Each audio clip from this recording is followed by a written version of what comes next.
The merciless Texas sun beat down on the dusty streets of Redemption Springs as three cowboys swaggered into the saloon, their spurs jingling with each step. They didn't notice how the mysterious bartender's hands stilled ever so slightly as they approached, or how his calculating gaze took in every detail of their movement. They were too busy laughing about their latest conquest, another small rancher driven off his land. They couldn't have known that the quiet man polishing glasses before them was Ethan Cole, the legendary dusk rider who'd brought justice to the Kansas territories. A man whose very name still sent chills down the spines of outlaws across the frontier. Before we jump back in, tell us where you're tuning in from.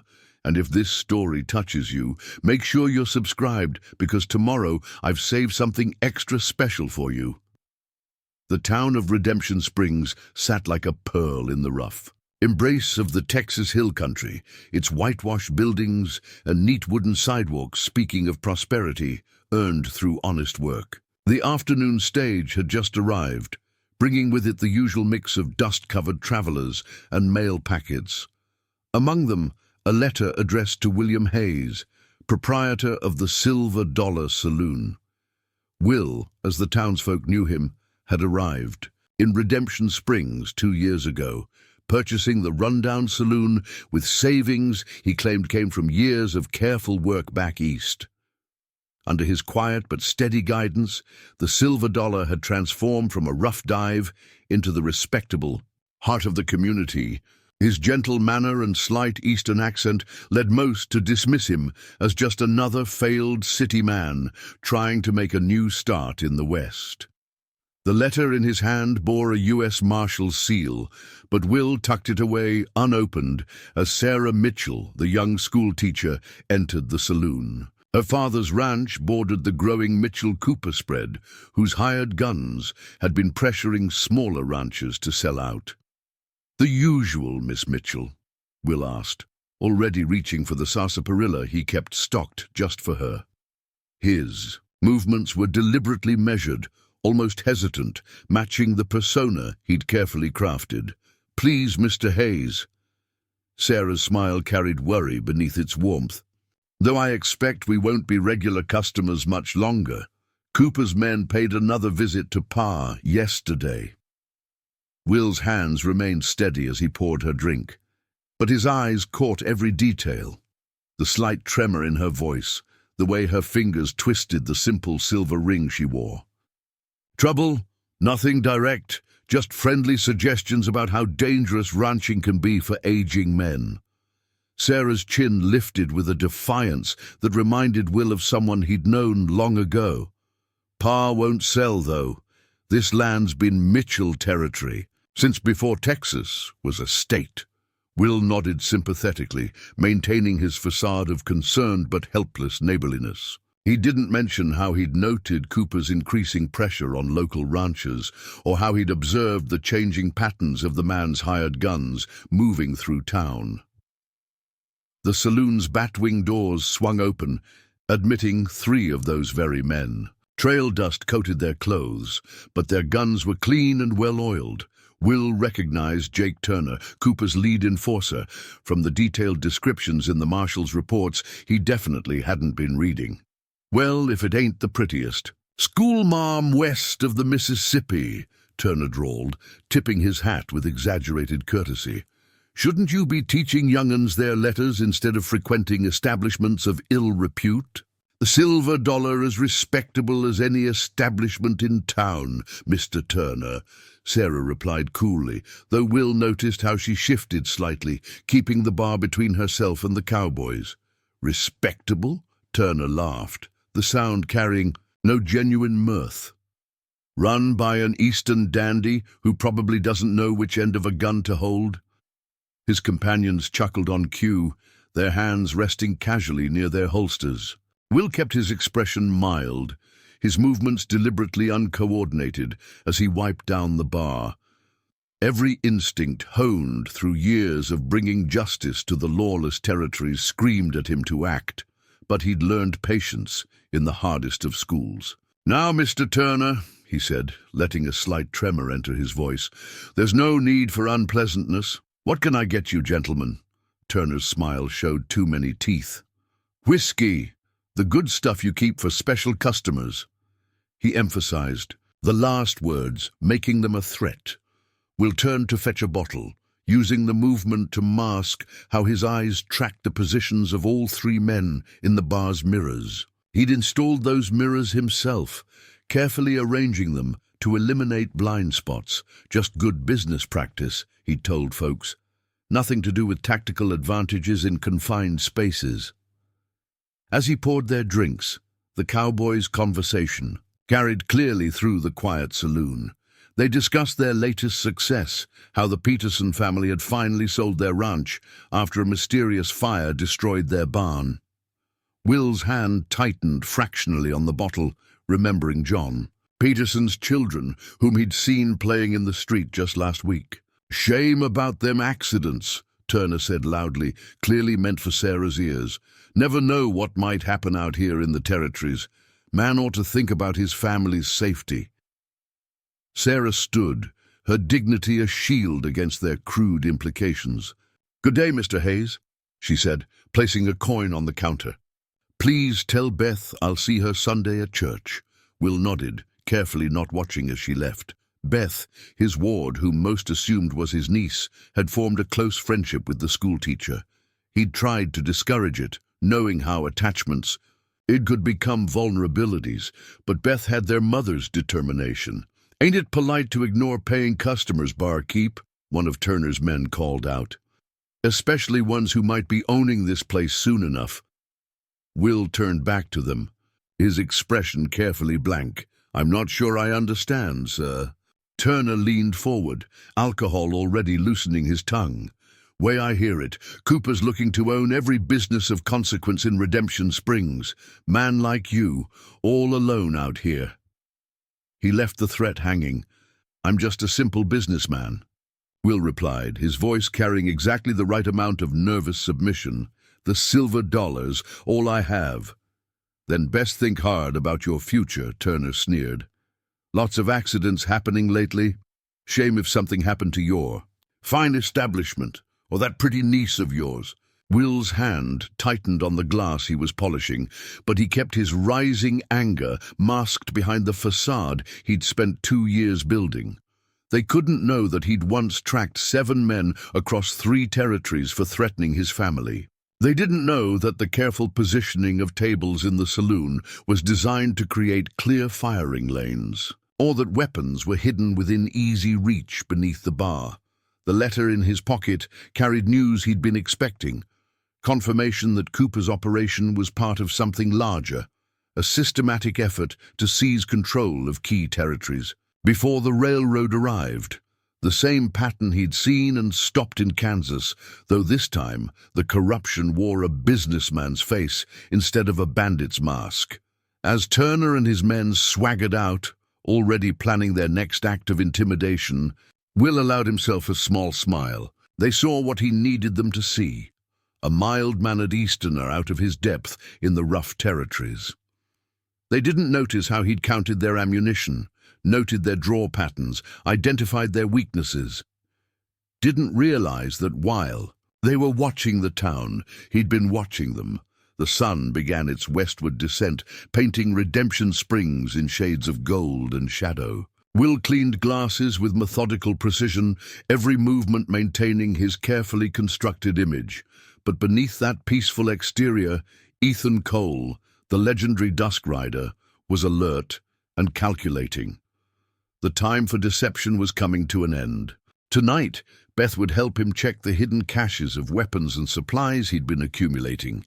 Tomorrow, he'd finally read that marshal's letter, though he already knew what it would say.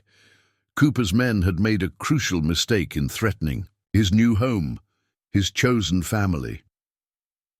They were about to learn why the most dangerous predators were often the ones that looked harmless. The peaceful facade of William Hayes, a respectable businessman, had served its purpose. Soon, Redemption Springs would understand how it had earned its name.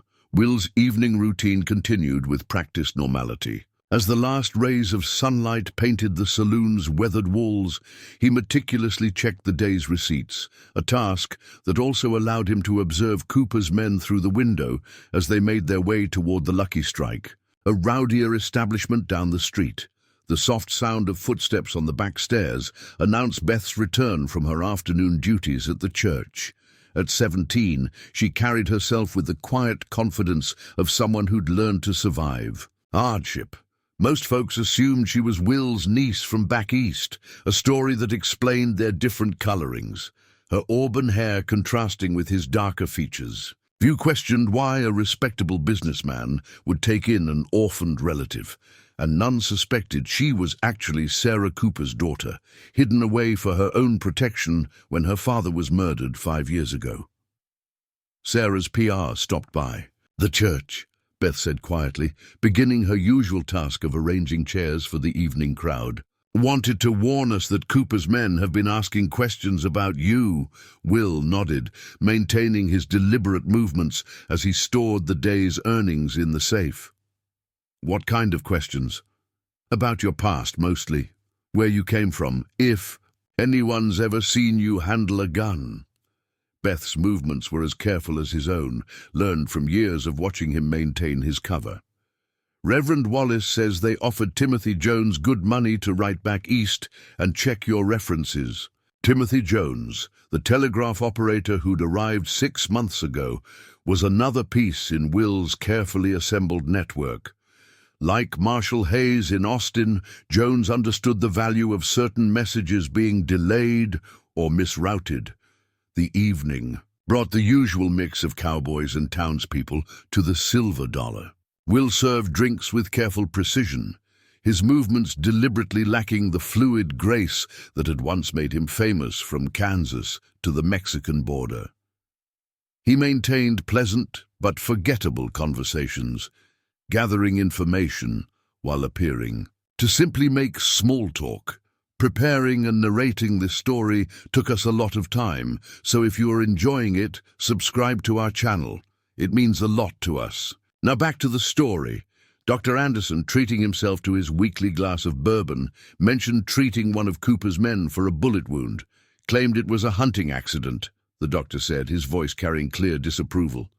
"Funny. A kind of hunting that uses a Navy Colt." Sheriff Parker stopped in briefly, ostensibly to check that everything was orderly.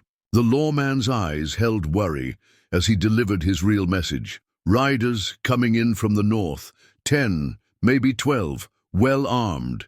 Will thanked him for his diligence, their exchange appearing completely routine to anyone watching. The sheriff had no idea of Will's true identity, but the man's fundamental honesty had made him a valuable ally against Cooper's growing influence. As the evening wore on, Will noticed Matthew Cooper himself enter the saloon. The rancher cut an impressive figure in his tailored suit, every inch the successful businessman. But Will saw past the polished exterior, recognizing the predatory calculation in the man's eyes. "Mr. Hayes," Cooper greeted him with practiced charm. "I trust my men weren't too rowdy earlier?" "Not at all, Mr. Cooper," Will replied, carefully wiping down the bar. "They're always welcoming customers."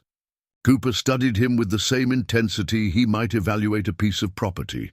"You've done well with this place, turned it into a real asset to the community." "Just trying to make an honest living, sir." "Honesty." Cooper smiled, though it didn't reach his eyes. "Admirable quality, but sometimes a man needs to be practical. Territories changing, railroads coming, small operations like yours, well, they often get crushed under the wheels of progress." Will let his hands tremble slightly as he poured Cooper's whiskey. "Are you making me an offer, Mr. Cooper?" "Let's call it an opportunity, chance to be part of something bigger." Cooper's voice carried the smooth assurance of someone used to getting his way. "Shame if you had to learn the hard way that standing alone out here can be hazardous." Every instinct honed through years of bringing justice to lawless territories urged Will to act, to show this man exactly who he was threatening. But he'd learned patience in the hardest of schools. The time wasn't right. Not yet. Later, after the saloon had closed and Beth had gone up to bed, Will finally opened the marshal's letter. The contents confirmed what he'd already suspected. Cooper's operation was part of something larger, a systematic effort to seize control of key territories before the railroad arrived. The same pattern he'd seen and stopped in Kansas, though this time the corruption wore a businessman's face instead of a bandit's mask. Through the carefully placed mirrors, Will caught movement outside. 3 of Cooper's men were watching the saloon, probably hoping to catch him in some compromising nighttime activity. They didn't notice how he checked the hidden catches that would drop weapons into his hands at a moment's notice, or how he'd memorized their patrol patterns. The peaceful facade of William Hayes had served its purpose, but Ethan Cole, the legendary Dusk Rider, knew that Redemption Springs was approaching a reckoning. Cooper's men had made a crucial mistake in threatening his new home, his chosen family. Soon they would learn why the most dangerous predators were often the ones that looked harmless. The time for deception was coming to an end. Redemption Springs would finally understand how it had earned its name. Dawn painted Redemption Springs in shades of amber and gold, but dark clouds gathering on the horizon promised change. Dr. Anderson found Will Hayes at his usual morning routine, meticulously checking stock for the silver dollar, while his ward Beth prepared for another day at the church. 3 more families signed over their deeds yesterday, the doctor said, quietly, accepting the coffee Beth placed before him. The Thompsons, the Reeves, and Old Man Crawford, all claiming they just got tired of fighting the land. Will's hands stilled momentarily on the ledger he was reviewing. The Thompsons had worked their spread for 20 years. Any visitors before they made these decisions? Cooper's tax assessor. The doctor's voice carried bitter understanding. Seems their property valuations suddenly doubled. Couldn't afford the new rates on what cattle bring these days. Outside, a group of riders passed slowly down the street, their horses' hooves stirring dust in the morning light. New men, their guns and saddles showing none of them were common to honest cowhands. Will counted 8, noting how they moved with military precision despite their casual appearance. Beth, watching from behind the bar, caught the same details her guardian had taught her to notice. More of Cooper's men? Different, Will replied softly. These ones know their business. The doctor glanced nervously out the window. Whole town's changing. Sheriff Parker tried to arrest one of Cooper's boys for roughing up Tom Wilson last night. Found himself facing 6 guns. Had to back down. Will nodded, maintaining his careful facade of concerned helplessness while his mind catalogued the shifting dynamics. Cooper was growing bolder, bringing in professional gunmen rather than common thugs. The pattern matched reports he'd received from other territories. Escalation leading to complete control. The saloon's door opened, admitting Sarah Mitchell. Her usual composed demeanor showed signs of strain. "Pa's calling a ranchers' meeting," she announced without preamble. "Tonight at our place. Says it's time to stand together or lose everything." Will felt the weight of approaching conflict settle around him. "Miss Mitchell, that might not be wise. These aren't men who respond well to organized resistance. So, we should just give up? Let them steal everything our families built?" Sarah's eyes flashed with the same determination he'd seen in her father. Someone has to stand up to them. Before Will could respond, Jake Turner swaggered in with 2 of the new riders. The contrast between Cooper's original enforcer and these professionals was stark. Turner's flashy gun belt against their plain, well-worn holsters. "Well now, ain't this cozy?" Turner's voice carried calculated menace. Doctor, teacher, and our favorite Eastern barkeep all having a friendly morning chat. One of the new men, lean, weathered, with eyes that missed nothing, studied Will with professional assessment. "This is the one?" he asked Turner quietly. "Yeah, Maddox." Regular choir boy. Probably never held anything more dangerous than that. Water pitcher. Will fumbled slightly as he set down the pitcher in question, playing his role to perfection. Inside, his mind was already calculating. Maddox, the name connected to reports of a former army scout turned gun for hire. Dangerous in ways Turner couldn't comprehend. "Anything I can get you, gentlemen?" Will asked, letting nervous energy show in his movements. "Information," Maddox replied bluntly. "Here, tell there's some ranchers thinking about causing trouble. Meeting to discuss options." Sarah stiffened slightly, but years of teaching school had taught her composure. "Ranchers meet all the time, Mr. Maddox. Weather, cattle prices, normal business." Normal business. Maddox's smile never reached his eyes. "Like how normal business sent 3 men back to Mr. Cooper with bullets in them last month.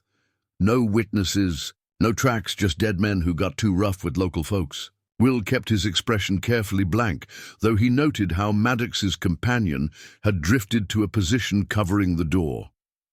Professional. Thorough. This was exactly the kind of escalation he'd been watching for. "Terrible business," Will offered, his voice carrying just the right amount of sincere concern. "But surely that was just ordinary outlaws, times being hard and all." Maybe. Maddox studied him with unnerving intensity. "Or maybe someone in this town isn't what they seem. Someone with experience, training, someone who knows how to hide their tracks." The moment stretched, heavy with unspoken tension. Then Turner, never one for subtle threats, laughed harshly. "Hell, Maddox, you're scaring our friendly barkeep here. Look at him shake." Will allowed his hands to tremble slightly as he wiped down the bar, playing into their expectations. But his mind was already adapting plans, calculating how these new players changed the game. As the men left, Sarah remained behind, her face tight with worry. "They know about the meeting. Someone must have talked." "More likely they've been watching," Will replied quietly. "Your father's place will be under observation. Then we move." She said with a quick decision. "The old McCullough barn out by the creek. Pa can get word to people he trusts." Will wanted to warn her against resistance, to explain how he'd seen similar scenarios play out in other territories. But he recognized the steel in her spine, the same determination that had helped her rebuild after her mother's death. The day brought more signs of an approaching storm. 3 more groups of riders arrived, each carrying the same professional bearing as Maddox. Cooper was assembling a private army. But for what?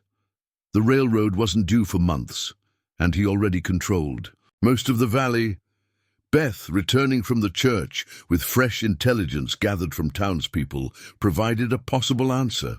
Reverend Wallace overheard Cooper's banker talking about government contracts, something about supplying army posts up north. Will's mind connected pieces of a larger pattern. Control of the valley meant control of water rights and grazing lands. Add in army contracts and Cooper wasn't just building a ranching empire. He was creating a monopoly on military supply lines. As evening approached, Tim Jones slipped into the saloon, carrying a telegram he definitely hadn't read.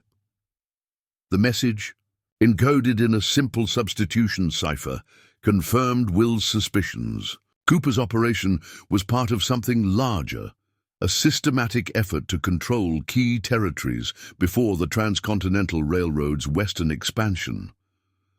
The setting sun found Will in the saloon's cellar, carefully checking weapons he'd hidden months ago. Beth watched from the stairs, her young face serious.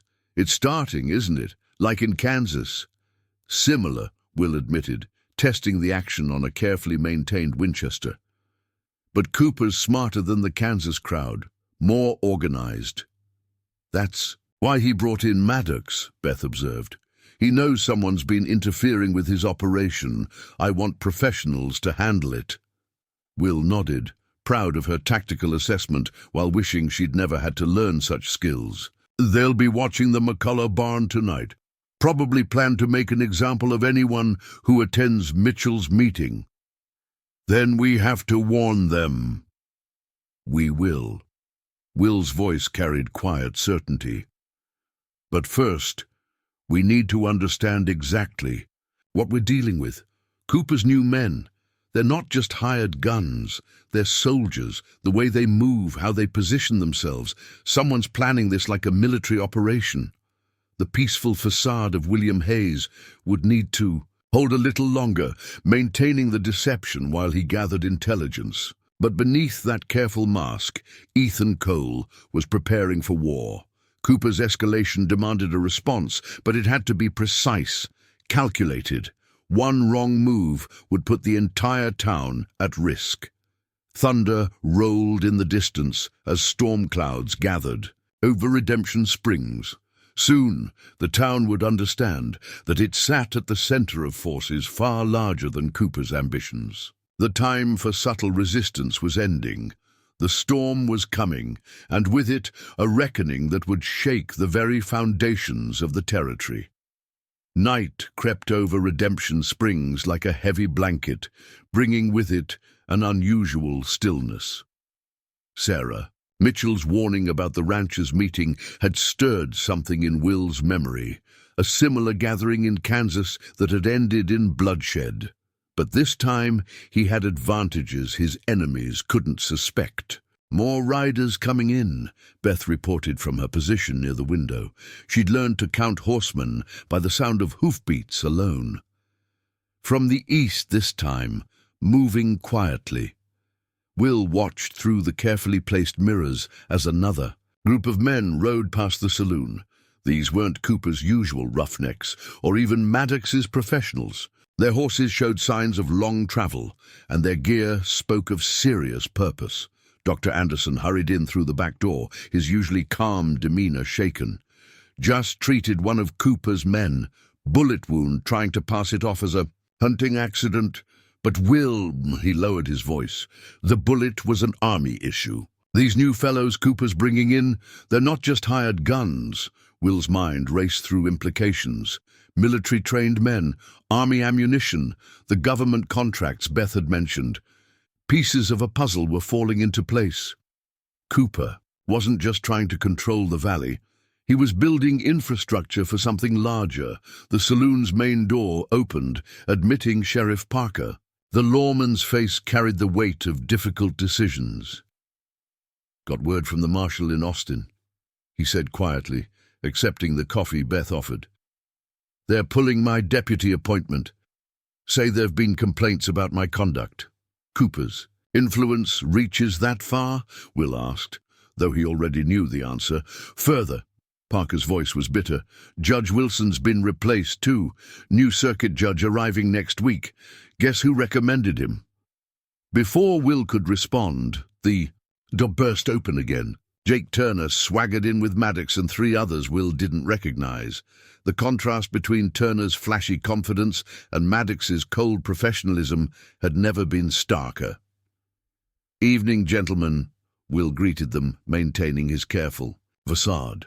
"What can I get you?" "Information," Maddox replied, his eyes scanning the room with tactical precision. "Seems some local folks are planning a gathering tonight, private-like. You wouldn't know anything about that, would you?" Will let his hands shake slightly as he poured their drinks. "Just a quiet night here, Mr. Maddox. Though I did hear Reverend Wallace is holding a prayer meeting." One of the new men, tall, scarred, with a cavalry sergeant's bearing, laughed without humor. "Prayer meeting. What do they call it? Funny kind of prayers that need Winchester rifles." Will's mind catalogued details even as he played the nervous bartender. The man's accent placed him from Virginia, probably Confederate cavalry during the war. The way he balanced his weight suggested an old leg wound. Useful information if it came to fighting. "Now, Mr. Hayes," Maddox continued, his voice reasonable, but carrying steel beneath. "Way I hear it, you're a smart businessman, built this place up from nothing. Be a shame if something happened to interfere with that success." "I'm just trying to make an honest living," Will replied, careful to keep his tone submissive. "Honest living." The cavalry veteran snorted. Like those honest ranchers meeting out at McCullough's barn, planning how to resist progress? Will allowed, his expression to show surprise and confusion. I don't know anything about— Save it, Maddox cut him off. We know about the meeting, just like we know someone's been warning folks when we're coming.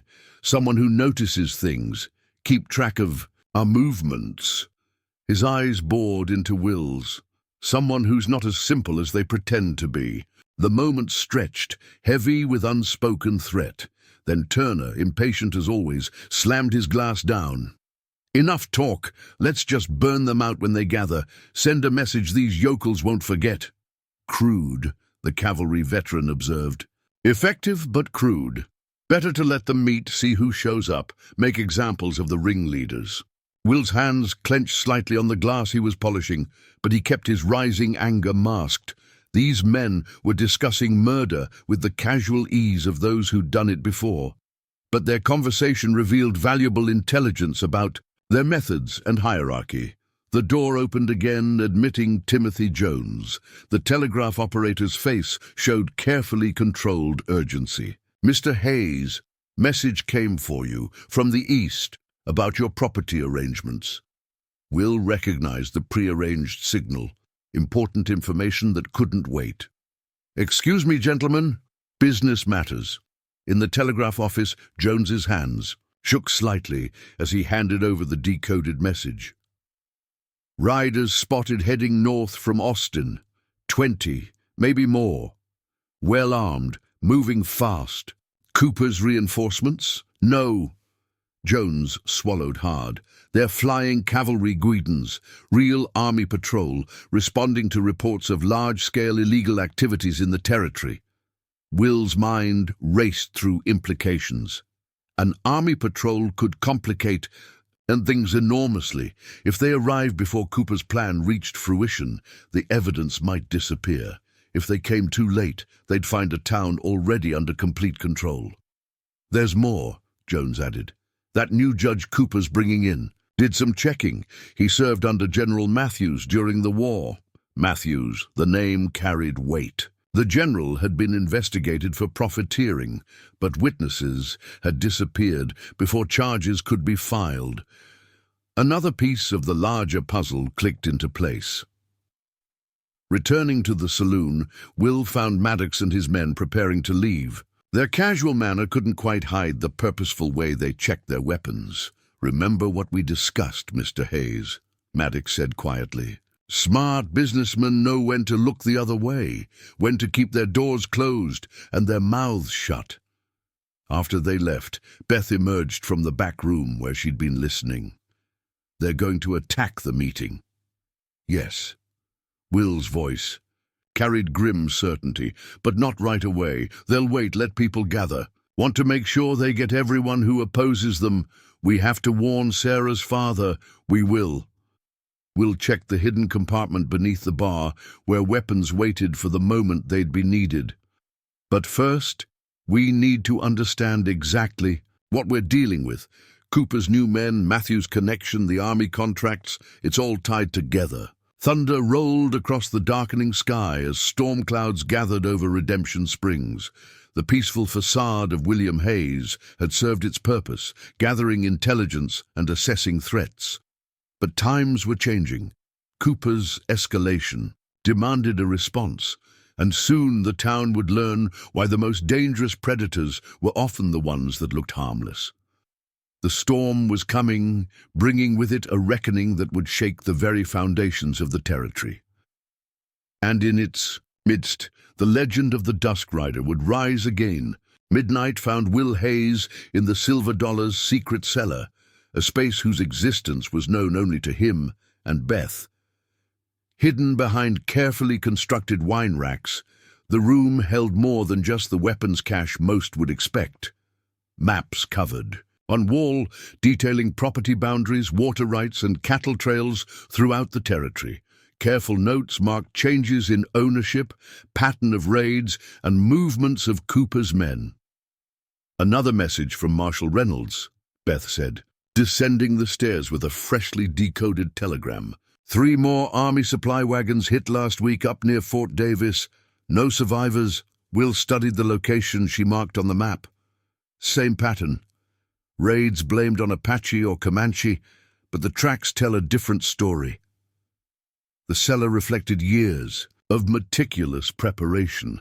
Shelves held disguises that could transform him from respectable businessman to trail-worn cowboy in minutes. A workbench displayed tools for creating the special ammunition he'd developed during his Dusk Rider days.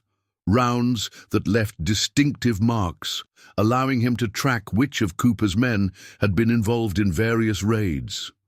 Sarah's father wasn't. The only one at risk in that meeting, Beth observed, adding another note to their intelligence board. The Whitakers, the Dunhams, even old Judge Wilson. They've all been gathering evidence against Cooper's operation. Will nodded, examining a ledger that detailed money movements through territory banks. Cooper's smart. He's not just taking their land, he's erasing proof of how he's doing it. The hidden room represented more than just preparation for conflict. It was a command center, gathering threads of intelligence from sources throughout the territory. Will had spent 2 years building this network, choosing his allies carefully. A hidden door in the cellar's corner led to a tunnel system that connected to key points throughout town: the church, the telegraph office, even the sheriff's office. These passages, originally built by silver miners decades ago, had been carefully maintained and expanded. Tom Wilson's boy brought this, Beth said, holding up a creased envelope. Found it hidden in their barn after Cooper's men burned them. Out inside was a military requisition form, partially burned, but still legible. Will's eyes narrowed as he studied the document. Army contract numbers, same ones we've seen on those supply wagons that keep getting raided. The cellar's walls held more than weapons and maps. Detailed dossiers documented every major player in Cooper's organization, their habits, weaknesses, connections, but it was the newer arrivals that concerned Will most. Maddox's men are different, he mused, examining reports of their movements. Professional, disciplined, they're searching for something specific. Beth sorted through intelligence gathered from townspeople. Cooper's wife was asking questions at the church social about strangers passing through, specifically about a man matching the Dusk Rider's description. They're putting it together. Will's voice carried quiet certainty. The disappeared raiders, the protected homesteaders, the careful planning, they know someone with training is working against them. A concealed bell chimed softly, the warning system Will had installed to alert them of approaching riders. Beth moved to a peephole, another of the cellar's carefully planned features. 4 men moving quietly, Cooper's new bunch, the ones with military bearing. Will checked his pocket watch. 2 hours until the ranchers' meeting. They're early. Through the peephole, he observed how the men moved, their spacing, the way they checked sightlines. These weren't common thugs. Their movement spoke of cavalry training, combat experience.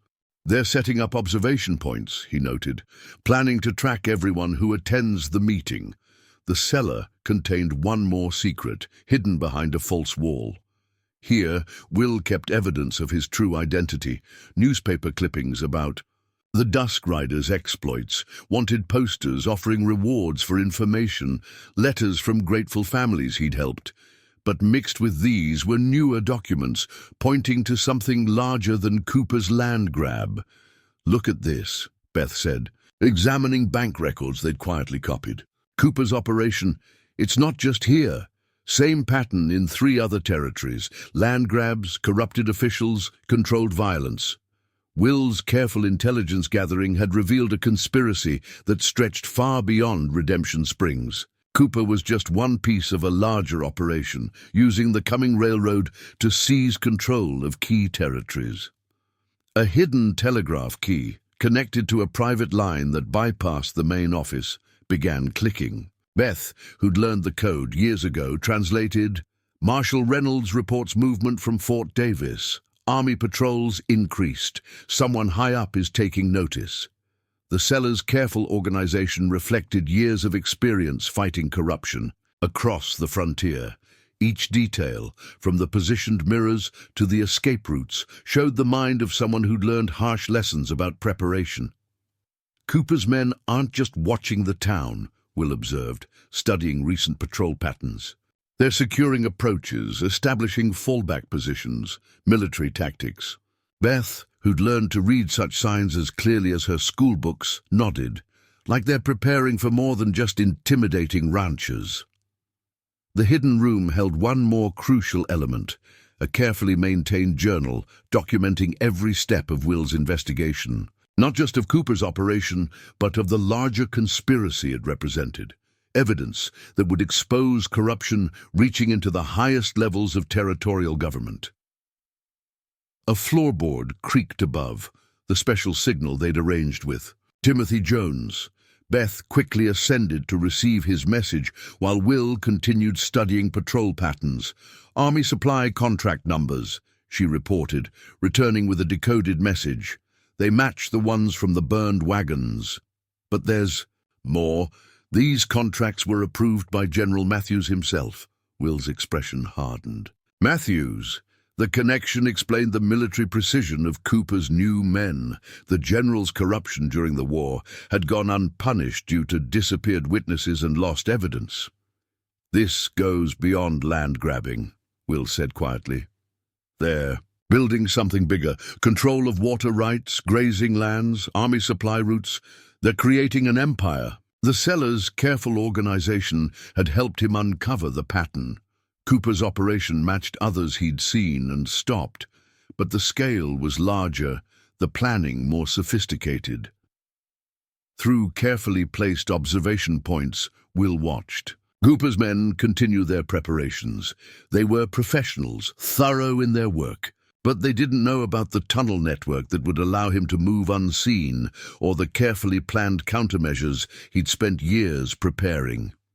"They'll hit the meeting hard," he mused, checking weapons one last time. "Make an example of anyone who opposes them." Beth, who'd learned to read his moods as clearly as his signals, understood what wasn't said. "It's time, isn't it, to let them see who they're really dealing with?" Will nodded slowly. The peaceful facade of William Hayes had served its purpose, allowing him to build this hidden command center to gather intelligence and prepare countermoves. But Cooper's escalation demanded a response. "Send word to our friends," he instructed, "but carefully. Cooper's men will be watching the usual routes." Beth moved to the telegraph key, beginning the process of alerting their network. Each message would be carefully coded, passed through multiple hands to avoid detection. The hidden room had served its purpose, allowing Will to understand the full scope of what they faced. Now it would serve another, as the command center, for an operation to expose corruption that reached far beyond Redemption Springs. Thunder rolled overhead as storm clouds gathered. Soon, the town would learn that their quiet bartender had been preparing for this moment since the day he arrived. Cooper's men thought they were hunting the legendary Dusk Rider, but they didn't realize they'd been living in his web for 2 years. The time for hiding was ending. Redemption Springs was about to learn why its quiet bartender had chosen this place, this moment, for a reckoning that would shake the very foundations of the territory. The hidden cellar had one more secret compartment, one even Beth didn't know about yet. As his ward worked on sending coded messages, Will silently moved a stack of supplies, revealing a hidden panel. Inside lay a battered cavalry officer's commission and a medal for valor, both bearing the name Captain Ethan Cole. Beside them sat a sealed letter from a dying federal judge, detailing corruption that reached into the highest levels of territorial government. A soft scratching at the ventilation shaft caught his attention, another of his carefully arranged warning systems. Through the concealed peephole, he observed 2 of Maddox's men examining the saloon's exterior, paying particular attention to the cellar windows. "They're getting closer," Beth whispered, returning from her task.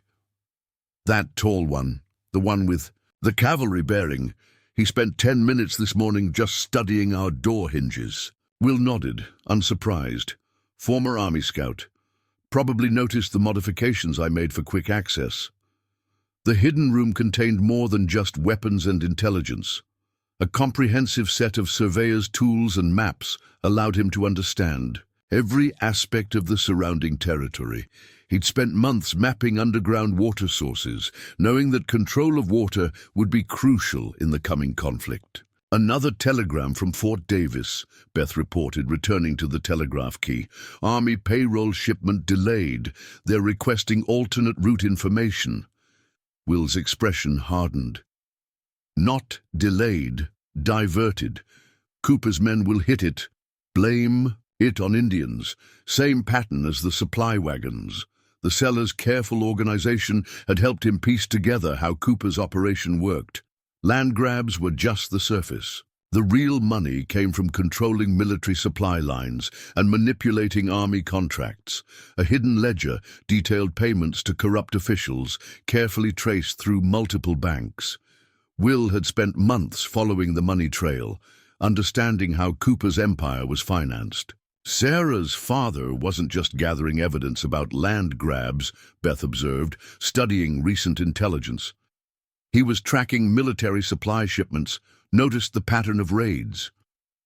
That's why Cooper moved against him first, Will agreed. Mitchell was getting too close to understanding the bigger picture.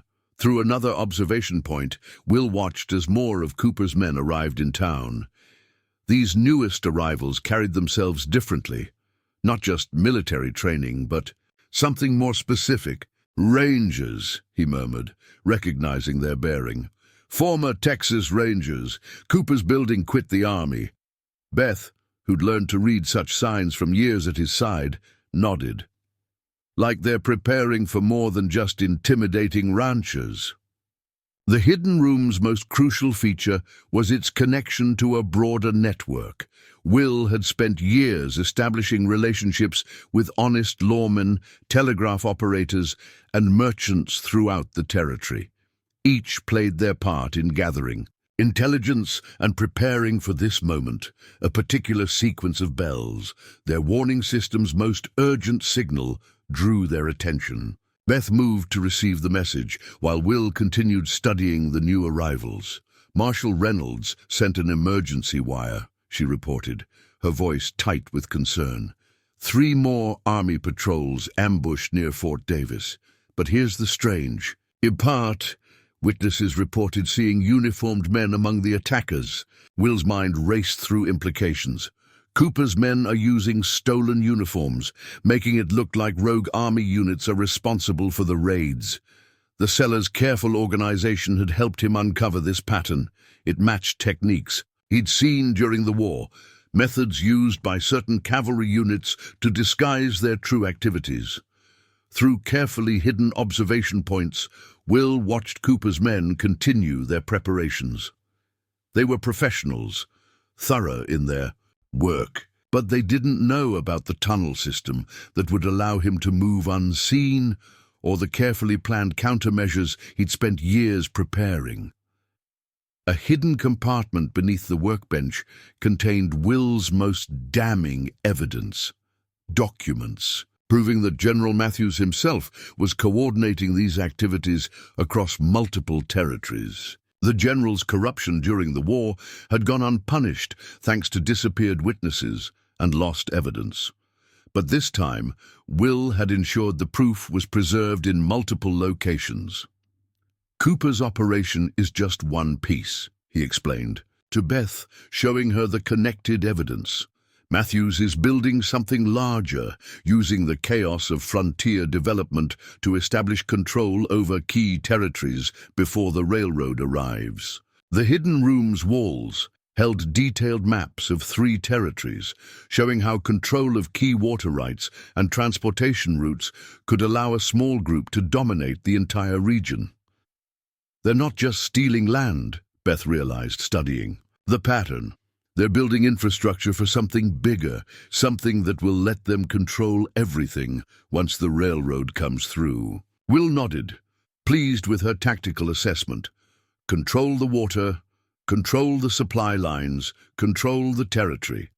An empire built on corruption and murder, but made to look legitimate.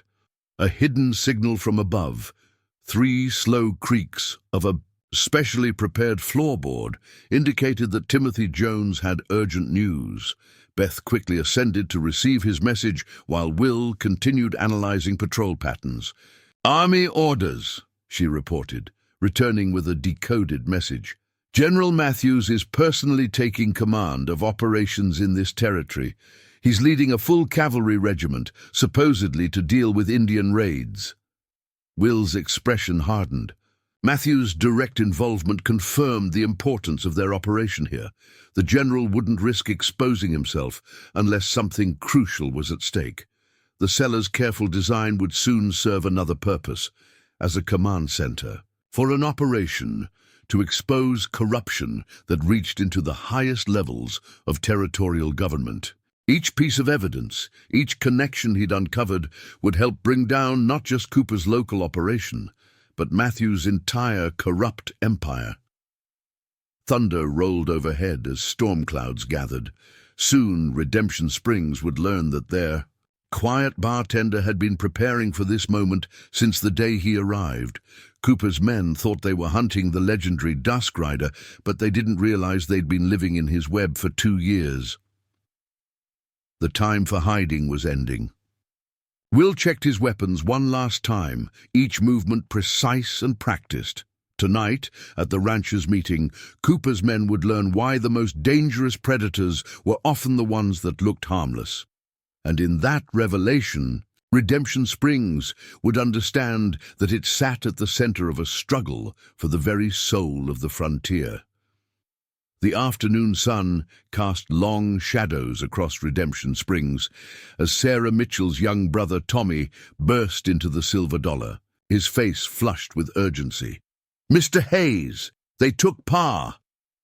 Will set down the glass he'd been polishing, careful to maintain his facade of nervous concern even as his mind shifted into tactical assessment. "Slow down, Tommy. Who took him?" "Cooper's new men, the ones with military bearing, said they found army supplies in our barn." The boy's voice cracked. "But Pa ain't never stolen nothing." Before Will could respond, Maddox entered the saloon. His calm demeanor, a sharp contrast to the tension filling the room. 2 of his men positioned themselves near the doors, while others spread out along the bar. "Quite a commotion, Mr. Hayes," Maddox observed, his eyes scanning the room with professional assessment. "Though I expect we'll have a peaceful evening now that certain disruptive elements have been addressed." Will's hands trembled slightly as he poured Maddox's whiskey, a calculated display of nervous energy that masked his true reaction. Through the carefully placed mirrors, he watched how Cooper's men had positioned themselves. Their spacing, their sight lines, all spoke of military training. "Shame about Mitchell," Maddox continued, studying Will's reaction. "Respected rancher like that, caught with stolen army property. Judge Wilson might have been lenient, but well, our new circuit judge takes a harder view of such crimes." Tommy's fists clenched, but Will shot him a warning look. The boy had his sister's spirit, but this wasn't the moment for rash actions. "Of course," Maddox added, his voice carrying calculated menace, "evidence has a way of appearing when people start asking uncomfortable questions, like why certain ranchers' cattle keep disappearing, or how army supply wagons get raided with suspicious regularity."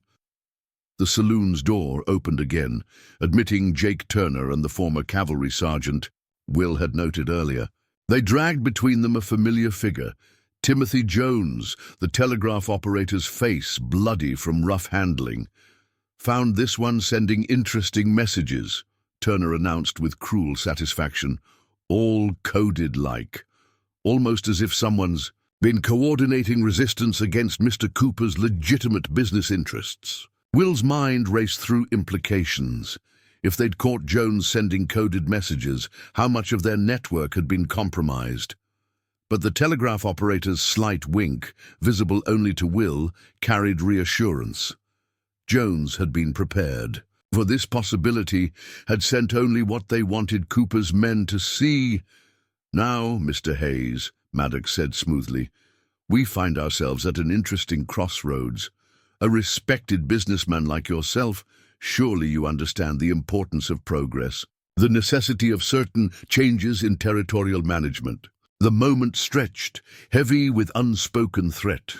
Will allowed his expression to show confusion and fear, playing his role to perfection. But inside, his tactical mind was already adapting plans, calculating how this changed the game. "I'm just a simple bartender," he offered, his voice carrying carefully crafted uncertainty. "These matters are beyond my understanding." Simple. The cavalry sergeant laughed without humor. Like how simple it was for someone to warn the Peterson family before we visited, or how simple it was for 3 of our men to disappear while watching the Mitchell ranch. Will noticed Beth slipping quietly through the back door, carrying the day's market basket. To most, she would appear to be merely returning from errands, but he recognized the slight bulge in the basket that meant she'd successfully contacted their remaining allies. "The time for playing simple is over," Maddox declared, his reasonable tone carrying steel beneath. "Cooper's offering one last opportunity. The silver dollar holds a strategic position in town. Your cooperation would be appreciated." Before Will could respond, Sheriff Parker entered, his expression grim. "Got word from Austin. Judge Wilson's murder wasn't as accidental as it appeared. Army investigators are taking an interest." The atmosphere in the saloon shifted subtly. Cooper's men tensed, hands drifting closer to weapons.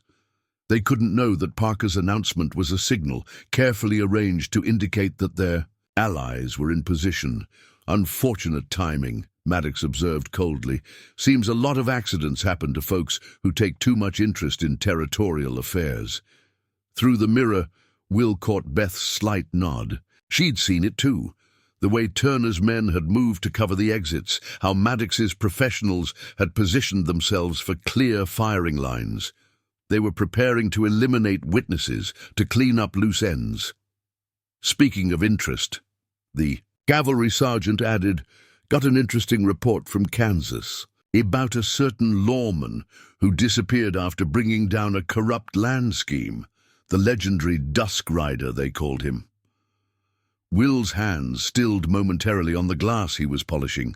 This was the moment he'd prepared for, but it was happening differently than expected. They were forcing his hand, trying to provoke a reaction.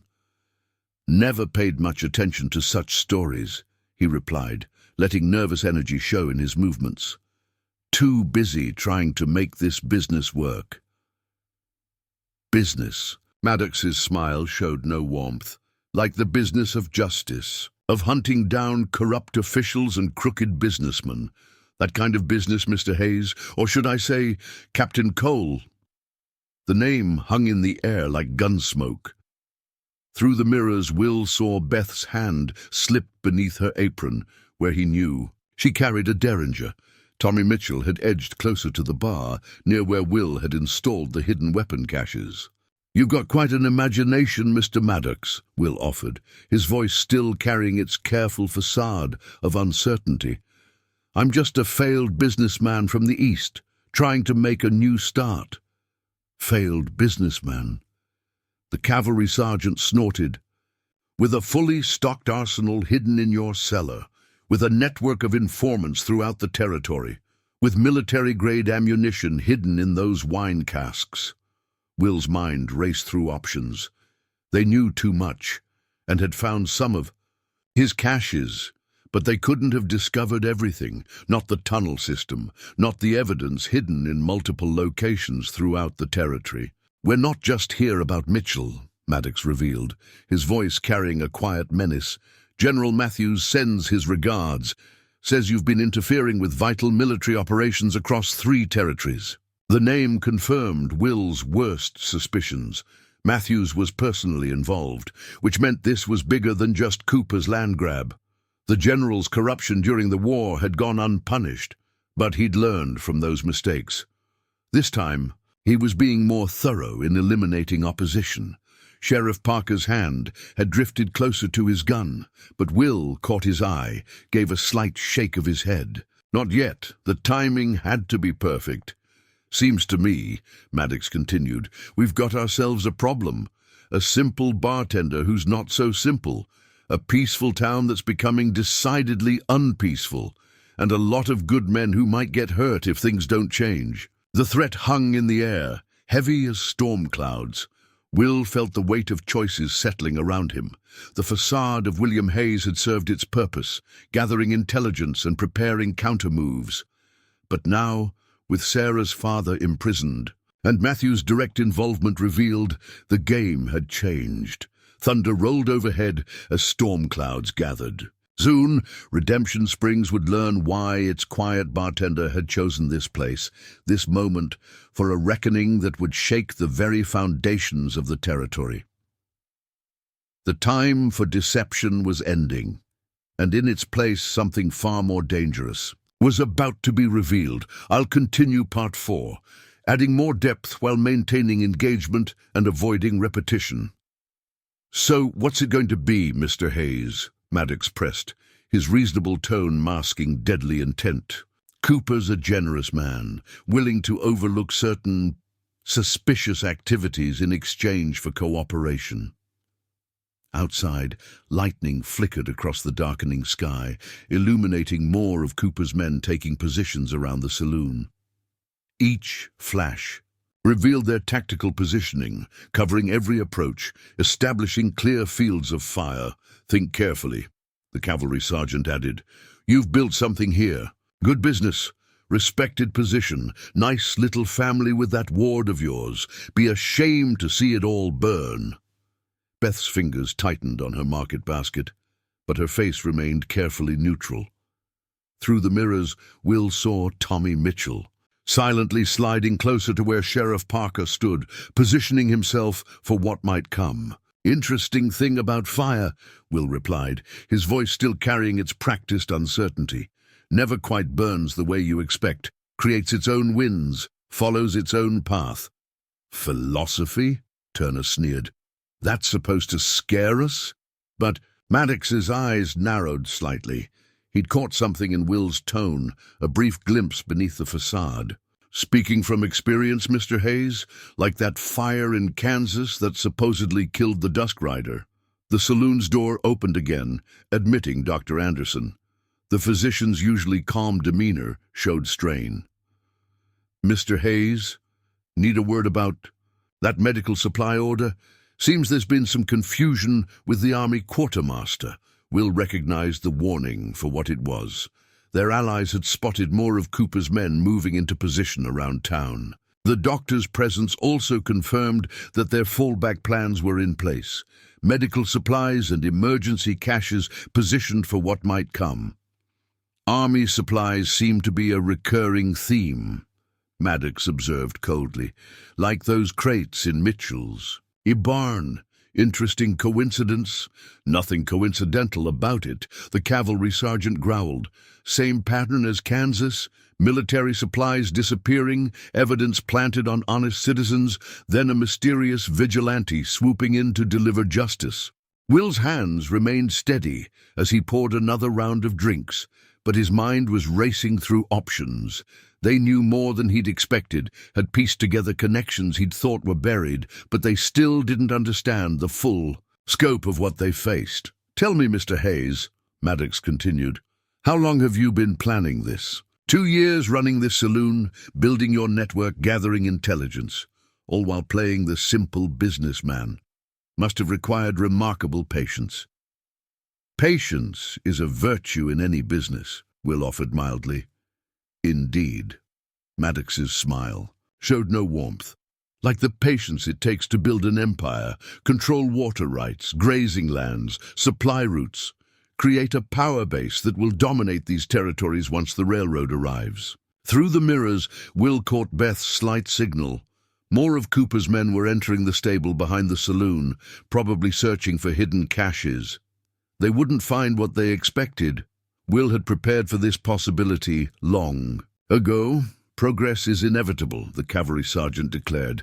Territories changing, men like Mitchell clinging to their small spreads and outdated notions of justice, their relics.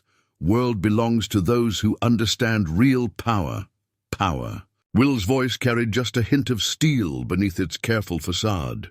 Like the power to steal honest men's land, to corrupt officials and murder witnesses? Careful, Mr. Hayes. Maddox's hand drifted closer to his gun.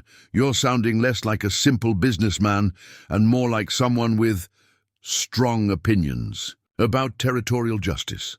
Lightning flashed again, closer now, and in that brilliant moment Will saw everything with crystal clarity. Cooper's men had positioned themselves perfectly for an ambush, but in doing so, they'd followed predictable military doctrine. Their training had become a weakness, making them anticipate certain responses. Speaking of justice, Maddox continued, I got an interesting report from a settler up near Fort Davis. Claims he saw someone matching your description, meeting with Marshal Reynolds. Curious timing considering recent events.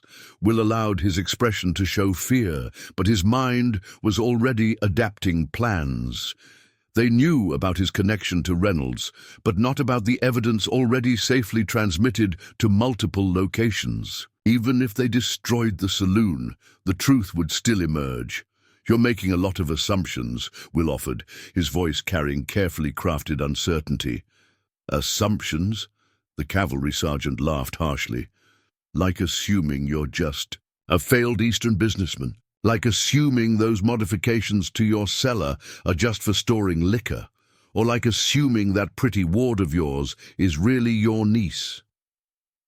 Beth's hand moved slightly beneath her apron, but Will gave an almost imperceptible shake of his head. Not yet. The timing had to be perfect. You've built quite an operation here, Maddox observed. Hidden rooms, secret passages, carefully placed observers, military precision in every detail. Almost like someone with extensive tactical experience planned it all.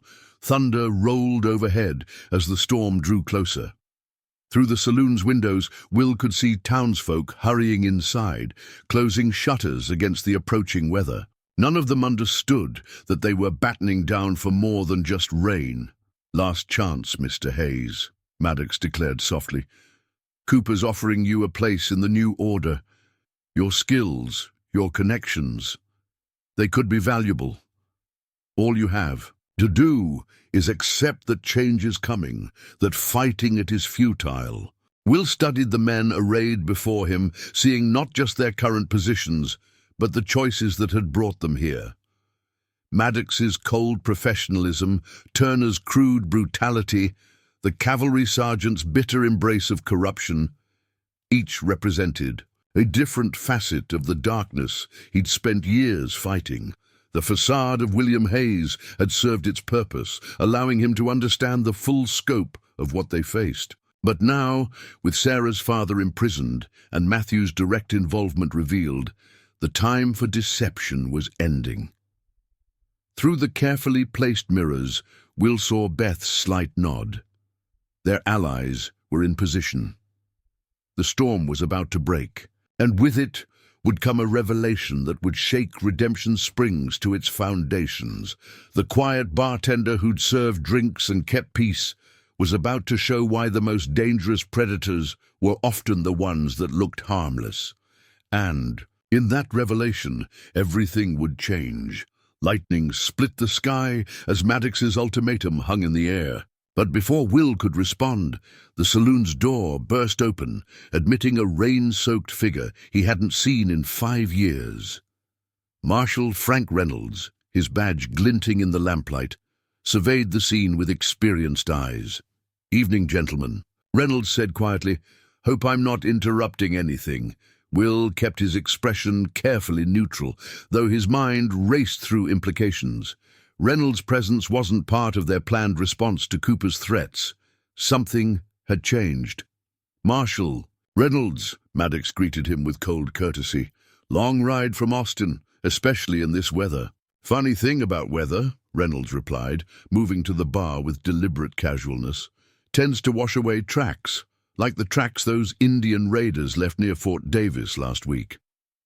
The cavalry sergeant's hand drifted closer to his. "Gun. Army business, Marshal. Outside your jurisdiction." "Maybe." Reynolds accepted the whiskey Will poured without being asked. Or maybe it became my jurisdiction when those raiders started using army ammunition. Same ammunition that mysteriously disappeared from General Matthews' supply wagons. The name dropped into the tense atmosphere like a stone into still water. Through the mirrors, Will saw Beth's slight smile. Reynolds' arrival might not have been planned, but it fit perfectly into their strategy. Interesting thing about the general, Reynolds continued. Man's got a remarkable talent for losing supplies. Same thing happened during the war. Ammunition, food, medical supplies, all disappearing somewhere between the quartermaster and the front lines. Dangerous accusations, Marshal, Maddox observed softly, especially given recent unfortunate accidents involving law enforcement officials. Like Judge Wilson's accident? Reynolds met Maddox's cold stare. Funny how he died right after starting an investigation into certain army contracts. Same contracts that keep bringing Matthews' men into this territory. Will's hands remained steady as he poured drinks, but his mind was already adapting plans. Reynolds' presence changed the dynamic and added new possibilities to their response. Or maybe, the Marshal continued, we should discuss how those contracts connect to Cooper's land acquisitions. Remarkable coincidence how he always knows exactly which properties will be needed for military purposes. Tommy Mitchell, still positioned near Sheriff Parker, straightened slightly. This was new information, something that might help prove his father's innocence. The boy's father is guilty of theft, the cavalry sergeant declared flatly. Evidence was found in his barn. Evidence? Reynolds smiled without humor. Like the evidence found on my deputy's body last month? Man was investigating connections between Matthews and certain territorial officials. Died in an Indian raid that left army ammunition casings all over the scene. Lightning flashed again, illuminating new figures moving through the rain. More of Cooper's men taking positions around the saloon. But Will noticed they seemed less certain now, watching Reynolds with obvious concern. Your predecessor had similar concerns, Maddox said quietly. Before his unfortunate accident, swimming in flash floods can be dangerous. Wasn't the flood that killed him? Reynolds replied coldly. Was the bullet in his back? Army-issue ammunition? Just like the kind that keeps showing up at convenient times. Will watched the interplay through his carefully placed mirrors, seeing how Cooper's men had subtly shifted positions. They were nervous now, uncertain about this new development. You seem remarkably well-informed, Marshal, Maddox observed, almost like someone's been feeding you information, someone with inside knowledge of military operations. Reynolds just smiled, taking another sip of whiskey. Interesting thing about information. Get around. Like information about what really happened in Kansas 5 years ago. The temperature in the room seemed to drop. Will kept his expression carefully blank, but he saw how Maddox's eyes narrowed at the reference. Kansas was unfortunate, the cavalry, Sergeant growled. Lot of good men died bringing civilization to that territory. Good men. Reynolds' voice carried steel, like Captain Nathan Reed, decorated officer who discovered his commanding officer was selling supplies to raiders. Man died in a stable fire, along with all his evidence. Same night, General Matthews was inspecting the post. Will's hands tightened fractionally on the glass he was polishing. Nathan Reed had been more than just another victim of Matthews' corruption. He'd been Will's mentor, the man who'd first shown him how deep the conspiracy went. Ancient history, Maddox declared dismissively. Territory's different now. Progress requires adaptation. Like adapting to murder? Reynolds asked quietly. To corruption? To steal honest men's land and kill anyone who resists? Through the mirrors, Will saw Beth slip quietly toward the back room.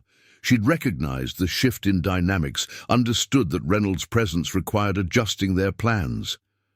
Progress is inevitable, Maddox replied, his reasonable tone carrying menace. Smart men understand that, accept it, profit from it. Like you profited in Kansas. Reynolds' question hung in the air like gun smoke. Before the Dusk Rider started hunting down corrupt officials, before evidence started appearing in unexpected places, the name dropped into the tension like a spark near powder.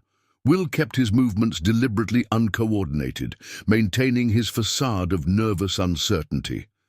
But inside, his tactical mind was already calculating how Reynolds's revelations changed their options. The Dusk Rider died in Kansas, the cavalry sergeant declared flatly, along with his evidence and his misguided notions of justice. Did he? Reynolds smiled slightly. Funny thing about death. Sometimes it doesn't take. Sometimes a man finds a new purpose, a new place to continue his fight. Lightning flashed again, and in that brilliant moment Will saw everything with perfect clarity. Reynolds hadn't come just to confront Cooper's men. He'd come to force their hand, to make them reveal their true nature in front of witnesses. You seem very interested in old stories, Marshal, Maddox observed coldly. Stories about dead men and buried secrets. Dangerous interest given recent events. Recent events. Reynolds nodded thoughtfully. Like army patrols being ambushed by raiders using military tactics? Like honest ranchers finding stolen supplies planted on their land? Like witnesses disappearing before they can testify about corruption? The atmosphere in the saloon had shifted subtly. Cooper's men were no longer merely threatening, they were worried. Reynolds' accusations hit too close to home, suggesting he knew more than anyone should. Territory's changing, Maddox repeated, but his confident tone had wavered slightly. Men who resist that change tend to have accidents. Like Captain Reed's accident, Reynolds asked quietly. Or like the accident you're planning for Mitchell. Man knew too much about those supply shipments, didn't he? About where they really went. Will watched through the mirrors as Beth returned from the back room. Her slight nod confirmed that their allies were in position, ready for whatever came. Next, accusations without proof, the cavalry sergeant growled. Just like Kansas, just like what? Reynolds cut him off. Like the proof Captain Reed gathered? The proof that died with him in that fire? Except, maybe it didn't all burn. Maybe someone saw what was coming, made copies, distributed. Hid them to trusted allies. The tension in the room reached breaking point. Will saw how Cooper's men shifted nervously, how Maddox's professional mask cracked slightly at Reynolds' implications. The territory's changing, Reynolds continued, his voice carrying quiet authority, but not the way you planned. Evidence has a way of surviving, of surfacing at inconvenient moments. Like moments when corrupt officials think they've won, think they've buried all their secrets. Thunder rolled overhead as the storm drew closer. Through the saloon's windows, Will could see more of Cooper's men arriving, drawn by the confrontation. But they didn't understand that they were walking into a carefully prepared trap. The facade of William Hayes had served its purpose, allowing him to gather evidence and prepare for this moment. But now, with Reynolds forcing their enemy's hand, the time for deception was ending. Redemption Springs was about to learn why its quiet bartender had chosen this place, this moment, for a reckoning that would shake the very foundations of the territory. I'll continue Part 5, adding more depth while maintaining engagement and avoiding repetition. You know what puzzles me most, Maddox? Reynolds continued, setting down his glass with deliberate care. How a former army scout ended up working for the very people he once hunted. Man with your record, decorated for tracking down corrupt suppliers during the war. What changed? Maddox's professional mask slipped slightly, showing a flash of something darker beneath. Same thing that changes every man, Marshal. Reality.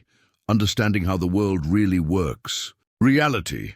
Reynolds nodded thoughtfully, like the reality of what happened at Fort Gibson, when those supply wagons mysteriously found their way to Confederate forces. The cavalry sergeant's hand tightened on his gun belt. Ancient history. War's long over, is it? Reynolds gestured around the saloon. Looks to me like the same wars still being fought, just wearing different uniforms now, using different weapons. Will kept his movements deliberately clumsy as he wiped down the bar, but his mind was racing through implications. Reynolds wasn't just making accusations, he was laying groundwork, forcing their enemies to reveal connections they'd tried to keep hidden. "War taught us all lessons," Maddox replied coldly, "like how justice is just a pretty word men use to hide their true motives. Power's the only real law out here." Power. Reynolds studied him with knowing eyes. Like the power Matthews promised. New control of supply routes, authority over territorial contracts, same offer he made in Kansas before everything burned. Through the mirrors, Will saw Beth position herself near the hidden lever that would drop weapons from their concealed compartments. Tommy Mitchell had moved closer to Sheriff Parker, ready for whatever came next. "You're playing a dangerous game, Marshal," the cavalry sergeant warned. "Digging up old graves, asking questions better left buried." "Funny thing about graves," Reynolds responded. "Sometimes they don't stay buried. Sometimes they give up secrets at the most inconvenient times. Like the secrets Captain Reed discovered about Matthew's operation." Will's hands stilled momentarily at the mention of his old mentor. Through the carefully placed mirrors, he saw how Maddox's men had subtly shifted positions, preparing for violence. Reed was a fool, Maddox declared flatly. Man who couldn't. Accept how things really work out here. Territory's no place for idealists. "Why did you kill him?" Reynolds asked quietly. "Because he wouldn't accept corruption as inevitable? Wouldn't it look the other way while Matthews built his empire?" Lightning flashed again, illuminating new tension in the room. Cooper's men were no longer merely threatening. They were coiled. Springs, ready to explode into violence. "Careful, Marshal," Maddox warned softly. "Men who ask too many questions about Reed's death tend to have accidents, like that Texas Ranger who started connecting Matthews to missing army supplies." "Ranger. Hawkins?" Reynolds nodded. "Found dead in his bed. Natural causes, according to the official report. Except natural causes don't usually leave army ammunition in a man's back." Through the windows, Will caught glimpses of movement in the storm, more of Cooper's men taking positions around the saloon. But he also saw shadows moving with deliberate purpose through the rain, figures that hadn't been there moments before. "Territory's changing," Maddox repeated, but his confident tone had acquired an edge of desperation. "Men either adapt or disappear. Reed couldn't adapt, neither could Hawkins, or Judge Wilson, or all the others who thought they could stand against." "Progress, progress," Reynolds' voice carried quiet contempt. "What do you call it? Stealing honest men's land, corrupting officials, murdering witnesses? Same kind of progress Matthews brought to Kansas?" The tension in the room reached breaking point. Will saw how Cooper's men shifted nervously, how the cavalry sergeant's hand drifted closer to his gun at each mention of Kansas. Kansas was necessary, Maddox declared. Territory needed civilization, order, structure. "Structure built on corruption?" Reynolds asked. "On murder, on betraying everything the uniform stands for?" Lightning split the sky again, and in that brilliant moment Will saw everything with perfect clarity. Reynolds wasn't just making accusations, he was forcing their enemies to reveal their true nature, to show the darkness that lay beneath their claims of progress and civilization. "The territory's changing," Reynolds continued, his voice carrying quiet authority, "but not the way Matthews planned. Evidence has a way of surviving, of finding its way into the right hands. Like the evidence Reed gathered, the proof that it didn't burn in that fire." Thunder rolled overhead as the storm drew closer. Through the saloon's windows, Will could see more of Cooper's men arriving, drawn by the confrontation. But they didn't understand that they were walking into a carefully prepared trap. The facade of William Hayes had served its purpose, allowing him to gather evidence and prepare for this moment. But now, with Reynolds forcing their enemy's hand, the time for deception was ending. Redemption Springs was about to learn why its quiet bartender had chosen this place, this moment, for a reckoning that would shake the very foundations of the territory. And in that revelation, justice long delayed would finally be served. Lightning split the sky as Maddox made his decision. His hand moved toward his gun with professional speed, but he'd already lost his advantage. In the split second before violence erupted, Will Hayes disappeared, and the legend of the Dusk Rider emerged. The transformation was breathtaking. Will's carefully maintained facade of clumsy movement vanished, replaced by lethal grace. Before Maddox's gun cleared leather, Will had already triggered the hidden mechanisms he'd spent 2 years perfecting. Weapons dropped from concealed compartments into waiting hands. The seemingly solid bar top split, revealing carefully positioned firearms. Even the mirrors, which had appeared merely decorative, suddenly served their true purpose, creating confusion among Cooper's men while giving Will's allies clear firing lines. "Impressive," Maddox admitted, freezing at the feel of cold steel against his neck, a derringer that Beth had somehow produced without anyone seeing her move. "But Cooper's men outside are already contained," Harrison finished, his voice carrying grim satisfaction. Amazing how many honest cowboys were willing to help once they learned about Matthew's connection to those raids on their ranches. The cavalry sergeant made a desperate grab for his weapon, but Will's movement was pure poetry. His supposed nervous fumbling transformed into fluid precision as he disarmed the man with a technique taught only to elite army scouts. "That's Reed's move," the sergeant gasped, recognition dawning. "He only taught it to his best student," Will finished, his voice no longer carrying its affected uncertainty. "The one who survived that fire in Kansas, the one who swore to finish what he started." Through the carefully positioned mirrors, they watched Cooper's men outside, realizing their predicament. Harrison's Rangers had quietly surrounded them, supported by ranchers and cowboys who'd lost friends to Matthew's schemes. "Do you really think this changes anything?" Maddox demanded, though his professional confidence had cracked. "Matthews controls 3 territories, has judges, governors, even senators in his pocket." "Had them in his pocket," Reynolds corrected, producing a stack of telegrams. "Amazing how quickly corrupt officials reconsider their loyalties when evidence of their crimes starts appearing in newspaper offices across the frontier." The sound of gunfire erupted from the direction of Cooper's ranch, but Will didn't flinch. The timing matched their planned operation perfectly.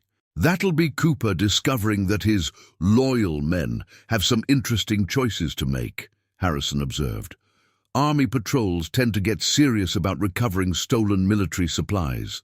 Sarah Mitchell stepped forward, her father's ledger still clutched tightly. "Found something else hidden with these requisition forms.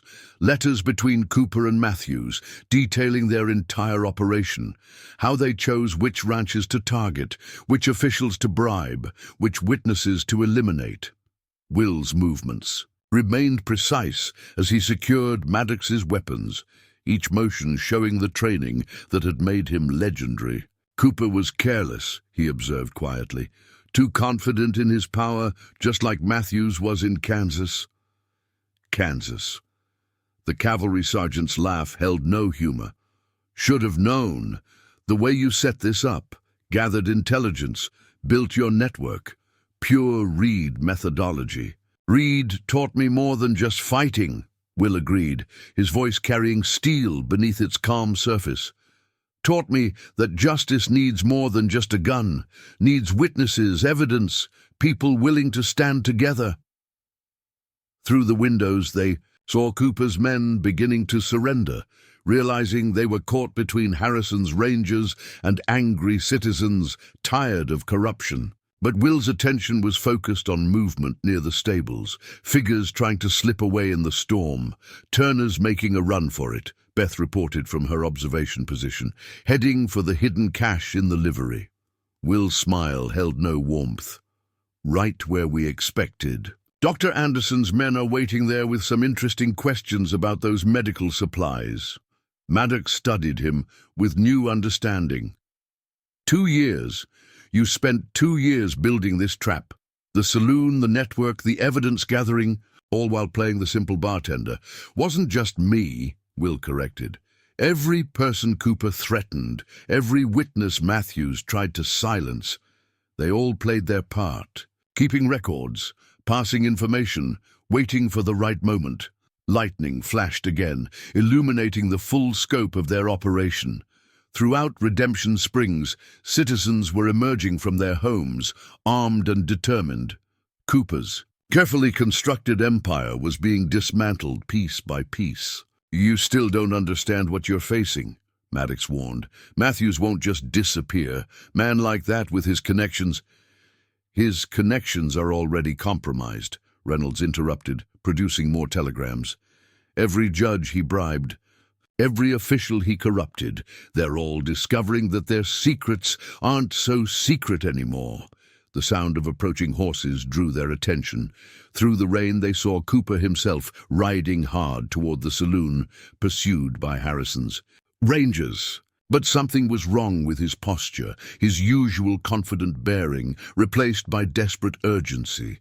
Here comes the architect of progress himself, Harrison observed coldly, running from the very law he claimed to respect. Will's hand moved to the hidden pocket where he kept Reed's badge, the symbol of everything this fight represented. Progress built on corruption was always going to fall, he said quietly, just needed the right pressure in the right places. Maddox watched his empire crumble with bitter recognition.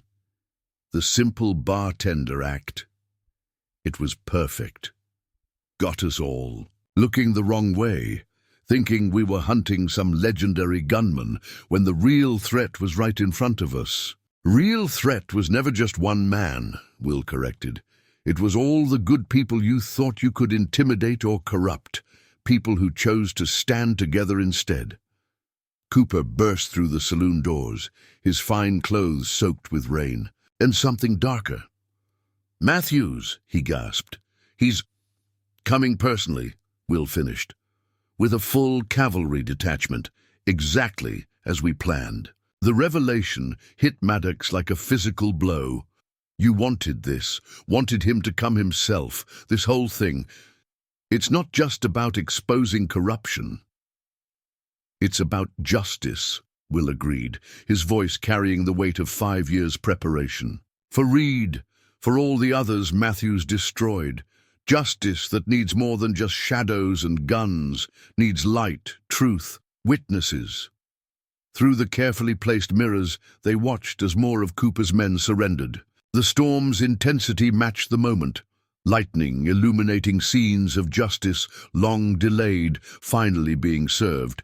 But Will's expression remained focused. This was just the first strike, the opening move in a game that had been building since that fire in Kansas. Matthews was coming, bringing with him the full force of his corruption, and in that coming confrontation, Redemption Springs would learn the true meaning of its name. I'll continue Part 7, adding more depth while maintaining engagement and avoiding repetition. Cooper's arrival had changed the dynamic in the saloon. The businessman's usual polished demeanor had cracked, revealing raw fear beneath. "You don't understand," he gasped, still trying to catch his breath. "Matthews, he's not just coming with cavalry. He's brought them." The emphasis on the last word made Maddox stiffen. The ghosts? He actually called in the ghosts? "The what?" Tommy Mitchell asked, but Will's expression had hardened. He knew exactly who Cooper meant. Matthews' personal squad, Harrison explained grimly. Former Confederate irregulars, specialists in making problems disappear. They earned their nickname during the war. No one ever saw them coming or going. Will's. A mind raced through implications. The ghosts complicated things. They were professionals of the highest caliber, men who'd turned military training into an art of invisible warfare. "How many?" he asked Cooper, his voice carrying none of its former uncertainty. 12, Cooper replied, his face pale. Led by Major Kane himself. The name dropped into the tension like a stone into still water. Kane had been Matthews' most Effective weapon during the war, a tactical genius who specialized in eliminating problems without leaving evidence. Kane. Reynolds's voice carried cold recognition. Should have known. The pattern of disappearing witnesses, the way evidence kept vanishing, it all fits his methodology. Through the carefully placed mirrors, Will watched as more riders appeared through the storm. These weren't Cooper's regular men, or even Maddox's professionals. They moved like shadows, their horses' hooves somehow silent despite the wet streets. "They're already here," Beth observed from her position, her voice carrying quiet certainty. "Been watching us this whole time, haven't they?" Cooper nodded miserably. Kane never starts a mission without full reconnaissance. He's probably had men in town for weeks gathering intelligence. Will's tactical mind was already adapting plans. The ghosts changed the equation. They wouldn't fall for simple ambushes or be intimidated by shows of force. But their presence also confirmed something crucial. "Matthews is scared," he said quietly.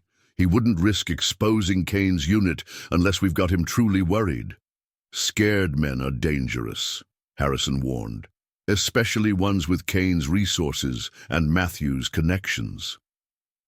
Lightning split the sky again, and in that brilliant moment, Will caught glimpses of movement where there should be none. The ghosts were living up to their reputation, positioning themselves with invisible precision. "Your network's impressive," Maddox admitted, studying Will with new respect. "But Kane's men, they're something else. They'll find every hidden tunnel, every secret cache. It's what they do." "Let them look," Will replied, his voice carrying quiet confidence. "Every cache they find was placed for them to find. Every tunnel they discover leads exactly where we want them to go." Understanding bloomed across Maddox's face. The simple, a bartender act. It wasn't just about fooling us. "You've been laying this trap for years, haven't you? Building a web within a web." Beth's smile showed fierce pride. "Why do you think we let certain things slip? Like those ammunition caches that seemed carelessly hidden, or those tunnel maps that looked accidentally exposed." "Kane's good," Reynolds agreed, "but his very precision makes him predictable. Man like that, he follows patterns. Look for specific things."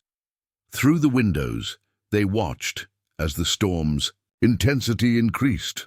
But now they could see how certain shadows moved with purpose, how seemingly empty spaces contained deadly intent. "Matthews made a mistake," Will observed quietly. "Sending Kane shows just how desperate he is. Man like that, he keeps his best weapons hidden. Using them exposes them to scrutiny." Cooper's laugh held no humor. "Scrutiny? Kane's unit doesn't officially exist. No records, no proof, nothing to connect them to Matthews or anyone else." "That's where you're wrong." Will's voice carried steel beneath its calm surface. "Every ghost leaves traces. You just have to know where to look." Sarah Mitchell stepped forward, understanding dawning. "The ledger. It's not just about supply or contracts, is it? There's more hidden in these pages." Will nodded. "Your father was more thorough than Cooper realized. He didn't just track shipments, he documented everything, including payments to a certain special operations unit that officially doesn't exist." The revelation hit Cooper like a physical blow. That's why Kane's men have been searching the ranch. They're not just looking for military supplies. They're looking for proof of their own existence, Harrison finished. Evidence that could connect them directly to Matthews, the one thing they can't afford. Through the carefully placed mirrors, Will watched as more of the ghosts took position around the saloon. Their movement was beautiful in its precision, a deadly dance choreographed by years of experience. But they didn't realize they were playing into his hands. Every position they took had been carefully planned for. Every advantage they sought had been deliberately left for them to find. "Kane's coming himself," Cooper warned, his voice shaking. "Man never stays back when there's serious work to be done." "Good," Will replied softly. "Been waiting to meet him since Kansas." He learned that some ghosts don't stay buried. The storms Intensity matched the moment, lightning illuminating scenes of invisible warfare about to become visible. The first strike had been successful, but the real battle was just beginning.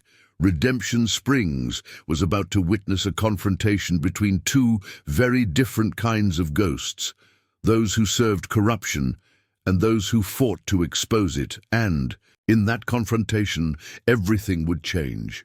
Major Kane entered the silver dollar like a shadow taking form, his movements so fluid they seemed almost supernatural. Unlike Cooper's flashy gunmen or Maddox's professionals, Kane radiated lethal competence without any need for display. His weather-worn face showed no expression as he surveyed the scene, but his eyes missed nothing.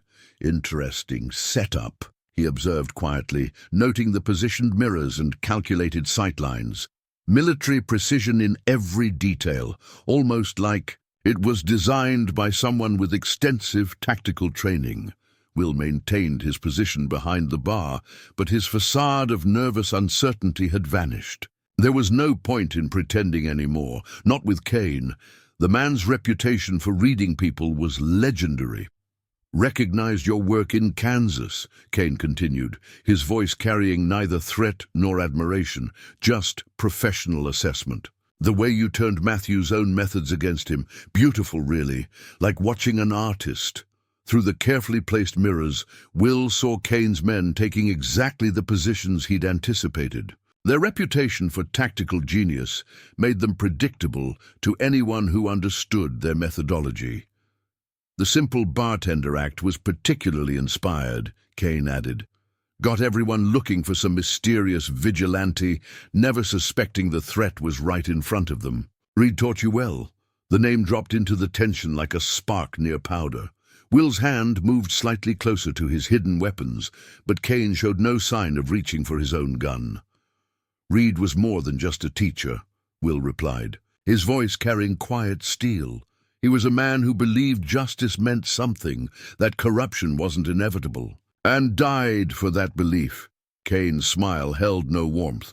"Just like all idealists eventually die, there's no place for men who can't adapt to reality." Sarah Mitchell stepped forward, her father's ledger still clutched tightly. "Reality. Like the reality of how Matthews built his empire. How did he use men like you to eliminate anyone who resisted?" Kane studied her with clinical interest. "Brave words, Miss Mitchell, but bravery alone won't change how things work out here. Power belongs to those who understand its true nature, who knows how to use it." "Like you used it at Fort Gibson?" Harrison asked coldly, "when those supply wagons mysteriously found their way to Confederate forces. When did the witnesses start disappearing?" "Ancient history," Kane dismissed, though his eyes narrowed slightly. "War's long over, is it?" Reynolds challenged. "Looks to me like you're still fighting it, still using the same tactics, still eliminating problems for Matthews. Only difference is now you pretend it's all for progress." Lightning flashed again, illuminating new figures moving through the storm. But these weren't Kane's ghosts or Cooper's men. Through the windows, Will caught glimpses of familiar faces from other territories, people who'd lost homes, loved ones, and livelihoods to Matthew's empire. "Your network's bigger than we thought," Kane observed with professional appreciation. "How long have you been building this, preparing for this moment?" "Since Kansas," Will replied simply. "Since Matthews showed exactly how far he'd go to protect his corruption. Every person he threatened, every witness he tried to silence, they all became part of something larger." Kane's slight nod showed understanding. "The saloon, the bartender act, the carefully maintained facade of neutrality. It was all designed to draw us in, to make us overconfident. Just like you drew in Reed," Will agreed, his voice carrying old pain. "Got him thinking he had allies inside the command structure, people willing to stand against Matthews, right up until the fire." Through the mirrors, Will saw Beth signal from her position, more riders approaching from the north. But these weren't the reinforcements Kane had been expecting. These were faces he knew from Kansas, survivors of Matthews's earlier operations who'd been waiting years for this moment. "You're not just exposing corruption in one territory," Kane realized, his tactical mind putting pieces together. "You're dismantling Matthew's entire operation, all the connections, all the corrupt officials, all the hidden evidence. It's all coming to light at once." "Like you said," Will replied quietly, "Reed taught me well, taught me that justice needs more than just a gun, needs witnesses, evidence, people willing to stand together." The storm's intensity matched the growing tension. Through the saloon's windows, they could see Matthews's cavalry detachment approaching. But they were being watched by hundreds of eyes, citizens, ranchers, and honest lawmen who'd finally found the courage to stand against corruption. "Impressive orchestration," Kane admitted, "using our own methods against us, making us think we were hunting a shadow while you built something much more dangerous, a network of resistance." "Networks work both ways," Beth observed coldly. "All those corrupt officials Matthews thought he owned? They're discovering that their secrets aren't so secret anymore, that evidence has a way of surfacing at inconvenient moments." Kane's expression showed the first hint of concern. "Matthews won't go down easily. Man like that, with his connections are already compromised," Reynolds interrupted, producing a stack of telegrams. "Every judge he bribed, every official he corrupted, they're all facing some interesting questions about their sudden wealth and convenient decisions." The sound of approaching horses drew their attention. Through the rain, they saw Matthews himself riding toward the saloon, his general's uniform immaculate despite the weather. But something was wrong with his usual confident bearing. "Your employer seems nervous," Will observed Kane, "almost like he's realizing how completely he's been outmaneuvered." Kane studied him with new respect. "You used us, all of us, Cooper's ambition, Maddox's professionalism, even my own tactical preferences. You understood how we'd react, used our strengths against us. Just like Matthews used people's weaknesses against them," Will agreed. "Their fear, their greed, their willingness to look away from corruption as long as they profited from it." Through the carefully placed mirrors, they watched as Matthews dismounted. The general's face showed a growing understanding of his situation, how his carefully constructed empire was being dismantled piece by piece. "It's not just about exposing corruption," Kane realized. "You've created something larger, something that will outlast whatever happens here tonight." Will nodded, feeling the weight of 5 years' preparation settling around him. Every person Matthews threatened, every witness he tried to silence, they all became part of something bigger, a network of resistance that won't disappear even if he somehow escapes justice. The storm's intensity matched the moment. Lightning, illuminating scenes of justice long delayed, finally finding its voice. Matthews was about to learn that the power he'd built through corruption and murder had created something unexpected, a force for justice that worked in both shadow and light.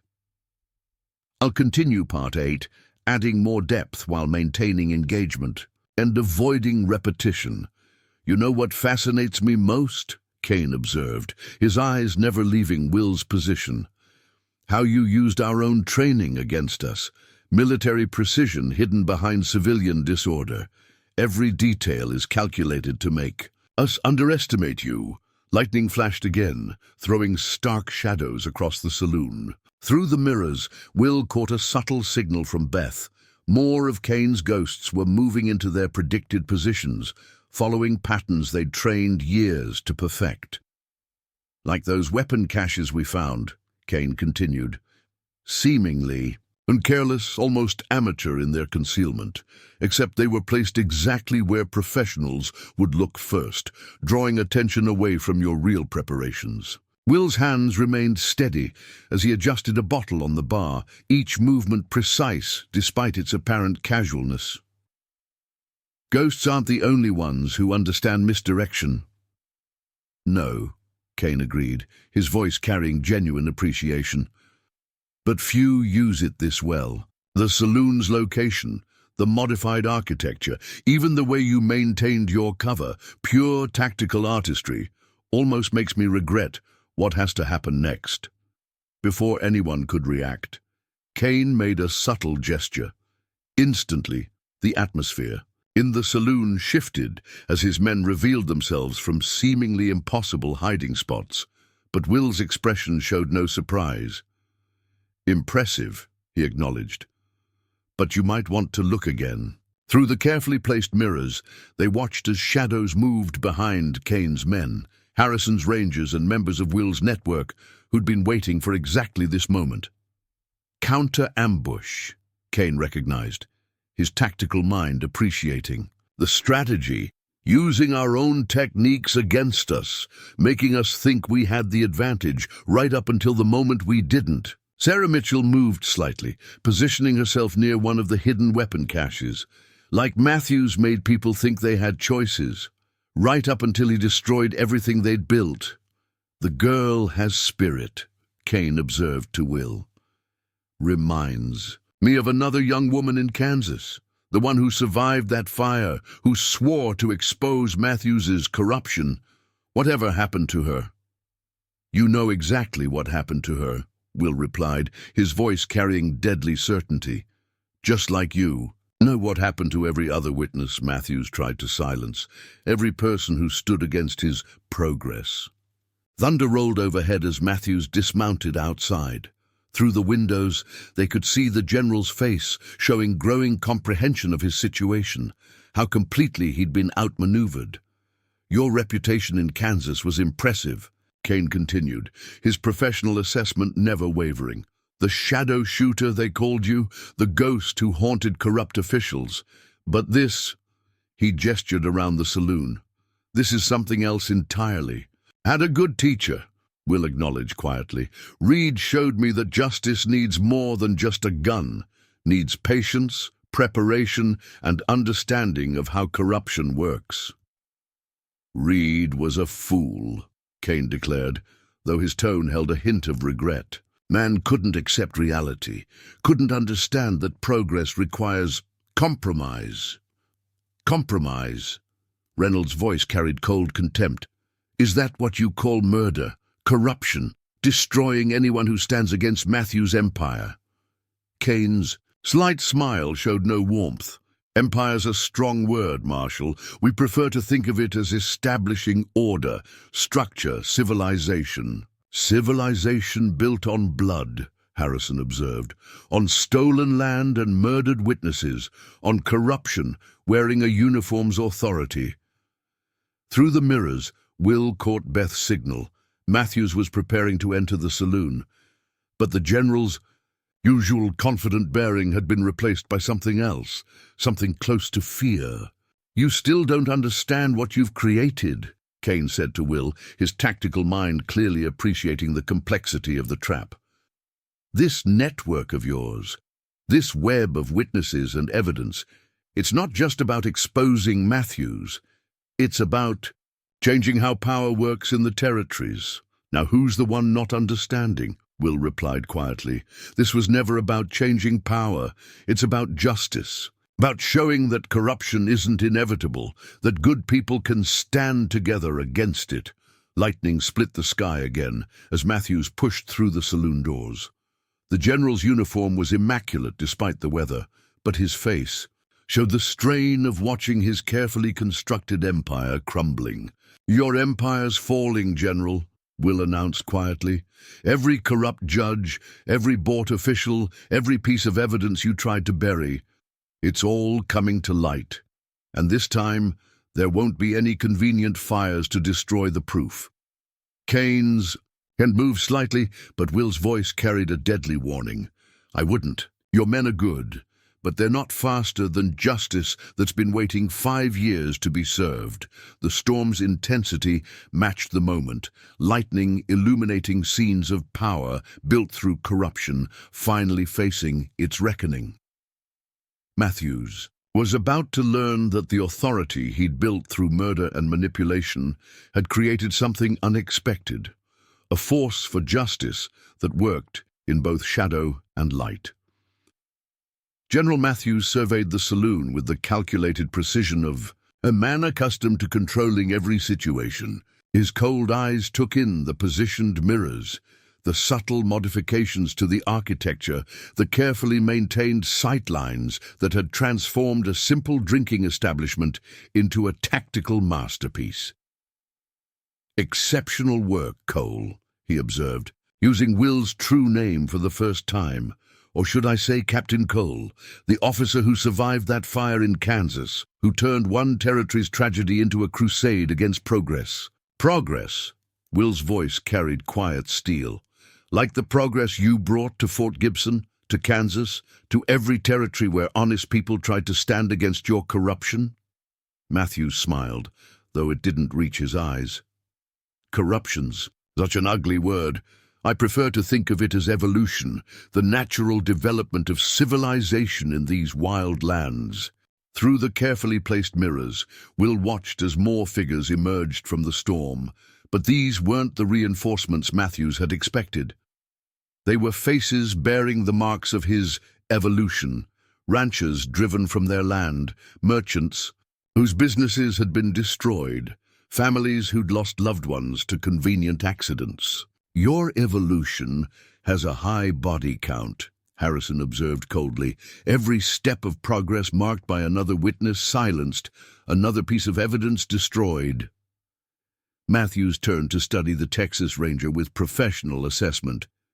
"Captain Harrison, still carrying that grudge from Fort Gibson? The war's long over, son. Time to accept how things really work out here." "Like how things worked in Kansas?" Sarah Mitchell challenged, her father's ledger held like a weapon. "When you burned out honest settlers to build your empire? When you murdered anyone who tried to expose your schemes?" The general's expression showed momentary surprise at her knowledge, but he recovered quickly. "Ah, yes, the Mitchell girl. Your father was always too curious for his own good, asking questions about supply shipments, tracking suspicious movements. Man should have focused on his ranching." "Like you focused on your duty?" Reynolds asked quietly. "On protecting the territories instead of exploiting them, on upholding the law instead of corrupting it." Kane moved slightly, positioning himself for whatever might come next, but Matthews waved him down. "The law," the general mused. "Such a flexible thing out here. Bends easily when properly encouraged, breaks even easier when necessary." "That's why you created the ghosts," Will stated, his tactical mind connecting pieces of a larger pattern. Not just as enforcers, but as a symbol, showing that resistance was futile, that your power could reach anywhere. Matthews studied him with new respect. "You understand more than most. The territories don't need just force. They need mythology, stories that make people accept their place in the natural order." "Natural order?" Beth's voice carried quiet contempt. "Like the order you brought to Kansas? Making examples of anyone who refused to sell their land, who wouldn't bow to your authority." The general's smile showed genuine amusement. "The bartender's ward has spirit, though she bears a remarkable resemblance to another young woman from Kansas, one who disappeared after asking too many questions about certain military contracts." Will's hand moved slightly closer to his hidden weapons, but his voice remained steady. "Catherine Reed, Captain Reed's daughter, the one your men claimed died in that fire, but whose body was never found." Through the mirrors, he caught Beth's slight nod, confirmation of a truth they'd kept hidden for years. Catherine Reed hadn't died in Kansas. She'd survived, transformed by tragedy into something stronger, just like Will himself. "Fascinating," Matthews observed, his tactical mind clearly appreciating the complexity of their deception. "Using my own methods against me, creating a network of survivors, witnesses and evidence, all while maintaining this elaborate facade." "Not just a facade," Harrison corrected, "a trap.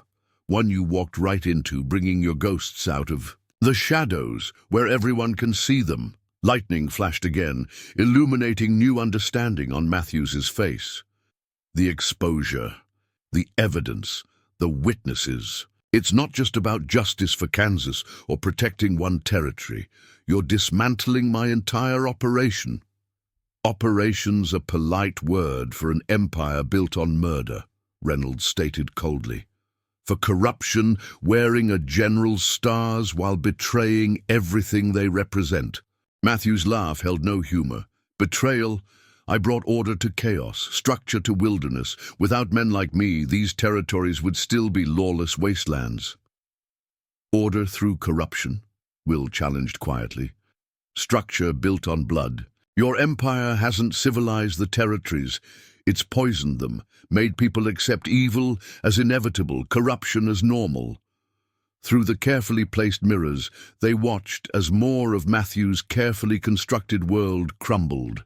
Every territory where he'd established control was now facing questions, investigations, and exposed evidence that couldn't be buried. You still don't understand what you're threatening, the general warned, his confident manner showing cracks. This isn't just about land or supplies or military contracts. It's about the future, about who controls these territories when civilization finally arrives. That's where you're wrong, Will replied, his voice carrying quiet certainty. This isn't about control at all. It's about justice, about showing that good people can stand together against corruption, no matter how powerful it seems. Kane moved slightly, his tactical mind clearly recognizing the trap they'd walked into. The network's bigger than we thought, sir. Not just here, but in every territory where we've operated, every place where witnesses disappeared, where evidence was destroyed. They've been watching, waiting, gathering proof. Matthews studied Will with new understanding. Reed trained you well, not just in fighting, but in strategy, in understanding that real power isn't just about force, it's about patience, preparation, knowing when to strike. Reed taught me more than that, Will corrected quietly. Taught me that justice needs more than just a gun, needs witnesses willing to stand together, evidence that can't be buried, truth that refuses to stay hidden. Part 10. The Gathering Storm. The storm outside grew fiercer as Matthews digested the full implications of his situation. Through the saloon's windows, lightning illuminated an ever-growing circle of witnesses to his empire's downfall, faces from every territory where his corruption had taken root. Your reinforcements won't be coming, Will stated quietly. Seems territorial governors get nervous when evidence of corruption starts appearing in newspaper offices across the frontier. Even bought officials reconsider their loyalties when faced with proof of their crimes. Matthews studied him with cold calculation. Newspapers can burn, witnesses can disappear, evidence can be discredited. You, of all people, should understand. Do that, Cole, like you burned the evidence in Kansas. Beth, now revealed as Catherine Reed, challenged. Like you made witnesses disappear at Fort Gibson. Those tactics don't work anymore, General, not when the truth's been spread too far to bury. Kane moved slightly, his tactical mind clearly assessing options.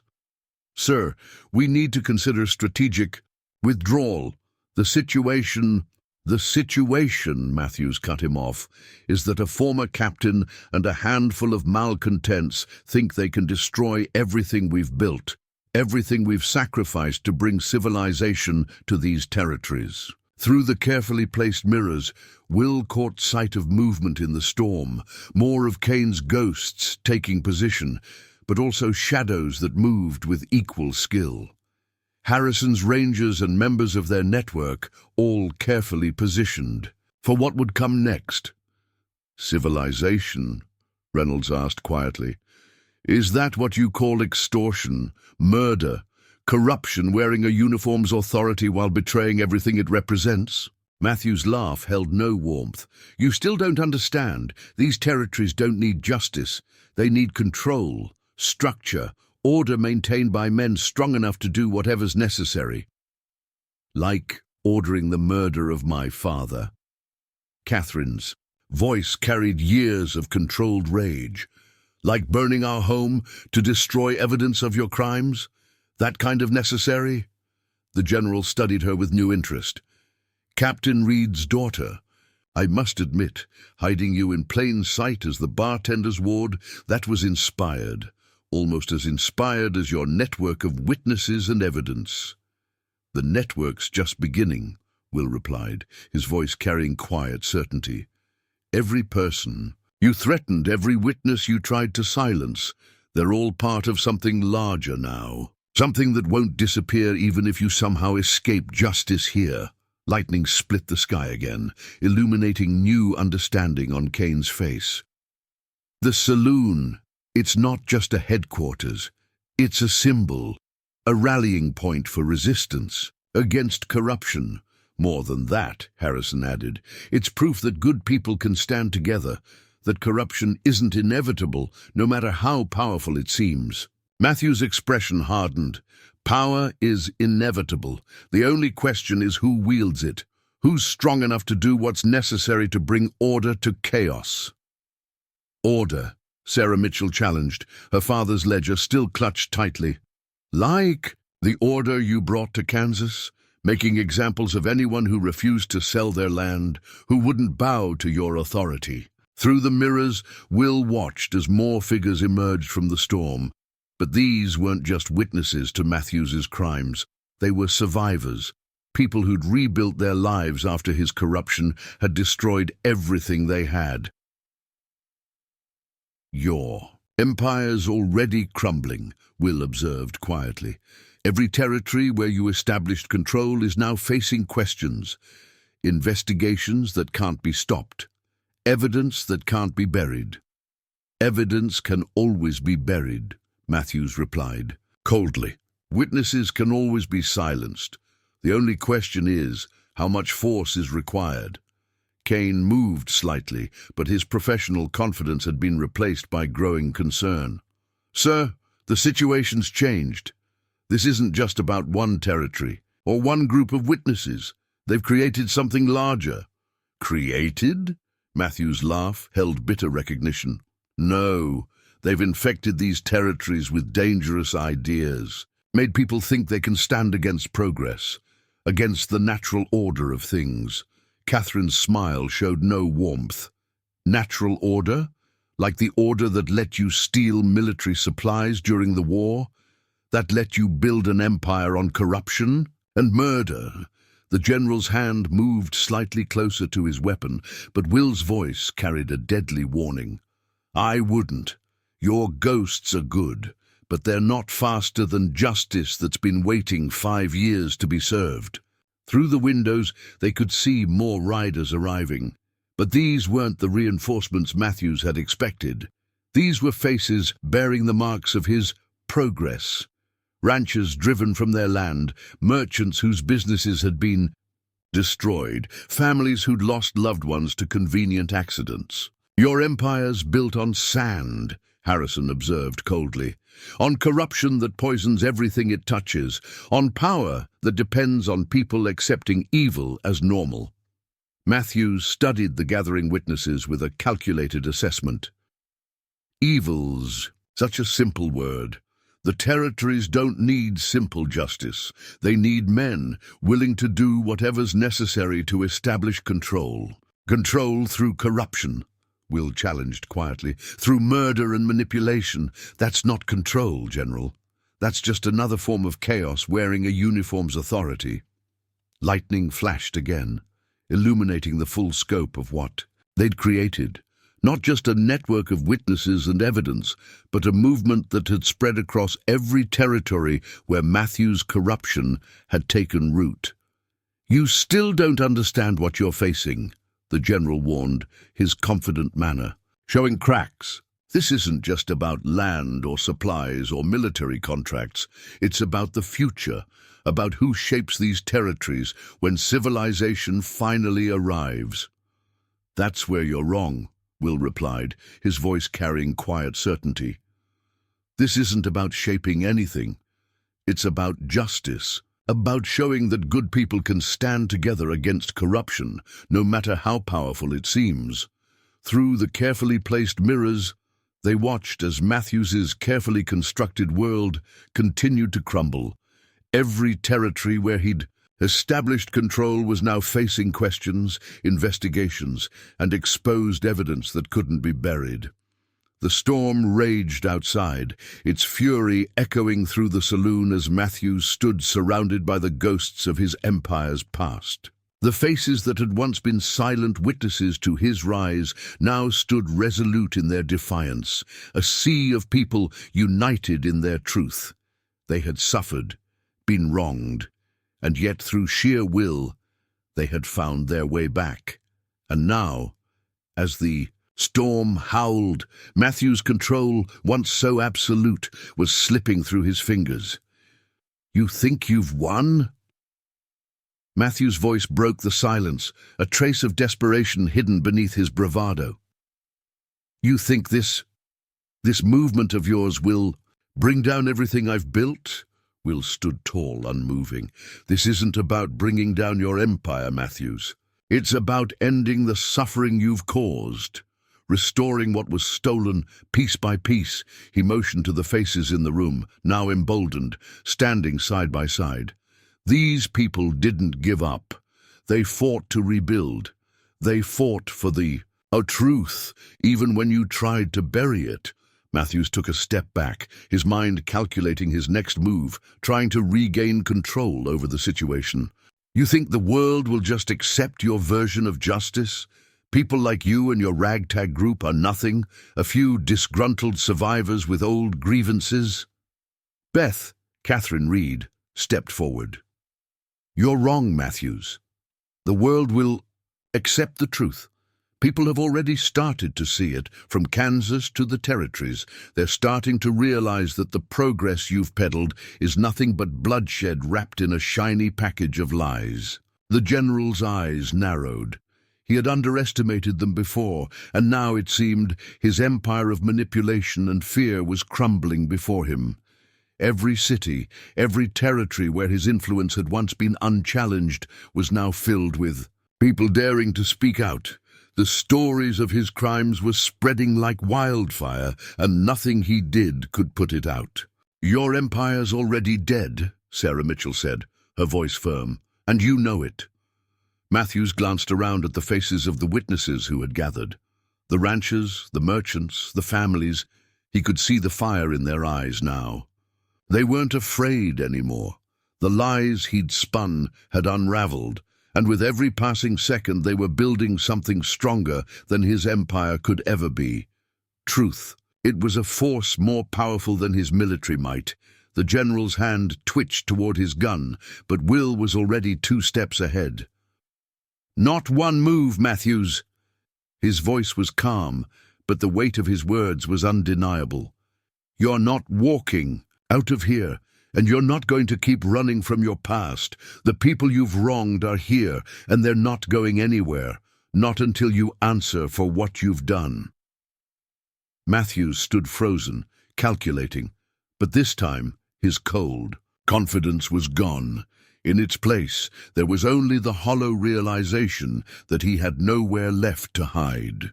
"You think you're some kind of hero?" Matthews sneered, his eyes scanning the room full of defiant faces. "Just another man trying to impose his own sense of justice on the world?" "No," Will said, shaking his head. "Not just another man. A man who's fought for something bigger than himself. A man who understands that real power isn't about domination. It's about standing up for what's right, even when the odds are stacked against you." Harrison stepped forward, his voice measured. "And the world doesn't need more men like you, Matthews. It needs men like the ones who've gathered here today. People who understand that order isn't built on fear, it's built on fairness. People who know the value of justice." Matthew's eyes flicked over the room once more. It was as if he was seeing them for the first time. These people who had once been victims of his manipulation, now the architects of their own redemption. "You're right," Matthews muttered, almost to himself. "The storm has come, hasn't. It's more than a storm, Matthews, Reynolds said, his voice quiet but resolute. It's the change that's been brewing for years, and you've ignored it, thought you could control it, but now the truth is out, and nothing can silence it, not even you. Through the windows, the storm reached its peak. The wind howled. Lightning illuminated the faces of those standing tall, and outside, riders appeared, figures that Matthews recognized. But this time, they weren't under his command. They were coming for him, coming for justice. His shoulders sagged, the weight of years of corruption catching up with him. "What now?" he asked, his voice quieter than before. Will looked him dead in the eye.